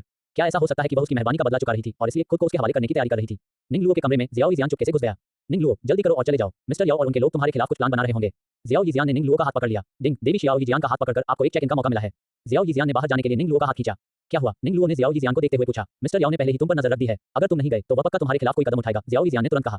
इस समय जियाओ जियान ने तुरंत निंग लुओ को खींच लिया, जाने के लिए तैयार। निंग लुओ ने धीरे से खींचा और जियाओ जियान तुरंत निंग लुओ की बाहों में खींच गया। इस समय जियाओ जियान बहुत चौंक गई। उसका दिल लगातार धड़क रहा था। निंग लुओ ने शियाओ जियान को देखा और पूछा, अगर मैं चला गया तो तुम्हारा क्या होगा? मुझे लगता है कि मिस्टर याओ तुम्हें आसानी से नहीं छोड़ेंगे, है ना? निंग लुओ के आलिंगन में जियाओ जियान का चेहरा तुरंत लाल हो गया। मैं अभी भी मिस्टर याओ के लिए काम की हूं और इसके अलावा मेरा शरीर जहरीला है, इसलिए मिस्टर याओ मेरे साथ कुछ करने की हिम्मत नहीं करेंगे। इसलिए इस समय निंग लुओ ने जियाओ जियान की ओर देखा और मुस्कुराया। चिंता मत करो, मेरी नजर में मिस्टर याओ कुछ भी नहीं है। और क्या तुम्हें पता है, तुम्हारे शहर के लोगों को प्लेग नहीं है? प्लेग तो नहीं। जियाओ जियान बहुत चौंक गई। निंग लुओ ने आगे कहा, ये प्लेग नहीं है बल्कि एक तरह का जहर है। वे सभी जहरीले हैं। जैसे ही ये शब्द बोले गए जियाओ जियान की आंखें बहुत ज्यादा हैरानी से भर गईं। 30 हत्या, अध्याय 30 हत्या। इस समय जियाओ जियान ने निंग लुओ को बहुत ज्यादा हैरानी से देखा। निंग लुओ, तुमने कहा था कि उन्हें प्लेग नहीं हुआ, लेकिन उन सबको जहर दिया गया था। तो उन्हें जहर किसने दिया? जियाओ जियान ने जल्दी से पूछा। निंग लुओ मुस्कुराया और बोला, यह एक पुराना जहर है जो जानलेवा नहीं है और यह प्लेग के रूप में छिपा हुआ है। बीमार होने पर सबसे ज्यादा फायदा किसे होता है? इस समय जियाओ जियान की आंखों में डर का भाव दिखाई दिया। तुम्हारा मतलब है, और ऐसा क्यों है कि पूरे शहर में हर किसी को जहर दिया गया है, लेकिन आपकी वान याओ फार्मेसी में किसी को नहीं? निंग लुओ ने आगे कहा। जैसे ही उसने ये कहा जियाओ जियान की आंखें हैरानी से और भी चौड़ी हो गईं। असल में निंग लुओ को दिन में ही पता चल गया था। किंगशान टाउन के लोगों का बीमार होना साफ तौर पर जहर की वजह से था। इस जहर को प्लेग पॉइजन कहा जाता था, जो प्लेग जैसा ही था, लेकिन ये प्लेग पॉइजन एक टॉक्सिन की वजह से होता था। जिन्हें ये लग जाता था उन्हें सांस लेने में दिक्कत होती थी, लेकिन ये तुरंत जानलेवा नहीं होता था। लेकिन अजीब बात ये थी कि वान याओ फार्मेसी में एक भी व्यक्ति को ये बीमारी नहीं हुई थी, जो एक समस्या का संकेत था। साफ है, ये सब मिस्टर याओ की साजिश थी। वह इस जहर का इस्तेमाल पूरे शहर में सभी को बीमार करने के लिए करता था। एक बार जब उनके पास एंटीडोट बन जाता तो वे दवा खरीदने के लिए उसके पास आते। उस समय वह दवा की कीमत बढ़ा देता और फिर बहुत ज्यादा मुनाफा कमा सकता था। और निंग लुओ एक अमीर युवा मालिक की तरह दिखता था। ऐसी जगह पर चाहे निंग लुओ कोई भी हो, अगर वह यहीं मर जाता तो कोई सवाल नहीं करता। इसलिए मिस्टर याओ भी निंग लुओ पर हमला करना चाहते थे। तो फिर हमें क्या करना चाहिए? जियाओ जियान ने हैरानी से निंग लुओ से पूछा। निंग लुओ मुस्कुराया और बोला, क्योंकि ऐसा है तो हम उनकी योजना को उनके खिलाफ कर देंगे। रात अंधेरी थी और हवा चल रही थी। हत्या और डकैती के लिए अच्छा समय। एक बहुत शांत रात में निंग लुओ चुपचाप अपने बिस्तर पर लेटा हुआ था। इसी समय उसे अचानक दरवाजे के बाहर से सरसराहट की आवाज सुनाई दी। निंग लुओ को पता था कि मिस्टर याओ अपनी चाल चलने की तैयारी कर रहे थे। निंग लुओ को पता था कि वे उसे लेने आ रहे हैं और वह काफी देर से कमरे में उनका इंतजार कर रहा था। अचानक किसी ने चुपके से निंग लुओ का दरवाजा खोला। निंग लुओ बिस्तर पर बिना हिले डुले लेटा उनके आने का इंतजार कर रहा था। उसने अपने पीछे कुछ लोगों को आते सुना। उन्होंने अपने चमकते हुए चाकू उठाए, निंग लुओ पर हमला करने के लिए तैयार। तभी निंग लुओ ने अचानक अपनी आंखें खोली। उसने अपने दाहिने हाथ से एक मुक्का मारा जो तुरंत काले कपड़े पहने आदमी के पेट में लगा। बूम, एक जोरदार धमाके के साथ काले कपड़े पहने आदमी तुरंत उड़ गया। अब उसके पास 7 स्टार डूजे की ताकत थी और जो लोग उसे मारने आए थे वे ज्यादा से ज्यादा 1 या 2 स्टार डूजे थे, इसलिए उन्हें सीधे निंग लुओ ने मार डाला। ये निंग लुओ का पहली बार किसी को मारना था और वह अभी भी थोड़ा नर्वस था। लेकिन वह समझ गया कि यह फाइटिंग क्यू कॉन्टिनेंट है, एक ऐसी दुनिया जहां ताकतवर लोग कमजोरों का शिकार करते हैं। अगर वह बेरहम नहीं होता तो उसे जरूर दूसरे लोग मार डालते। तो निंग लुओ ने जल्दी से एडजस्ट कर लिया। इस समय बाकी काले कपड़े पहने लोग निंग लुओ को बहुत हैरानी से देख रहे थे। उन्हें यकीन नहीं हो रहा था कि वे क्या देख रहे हैं।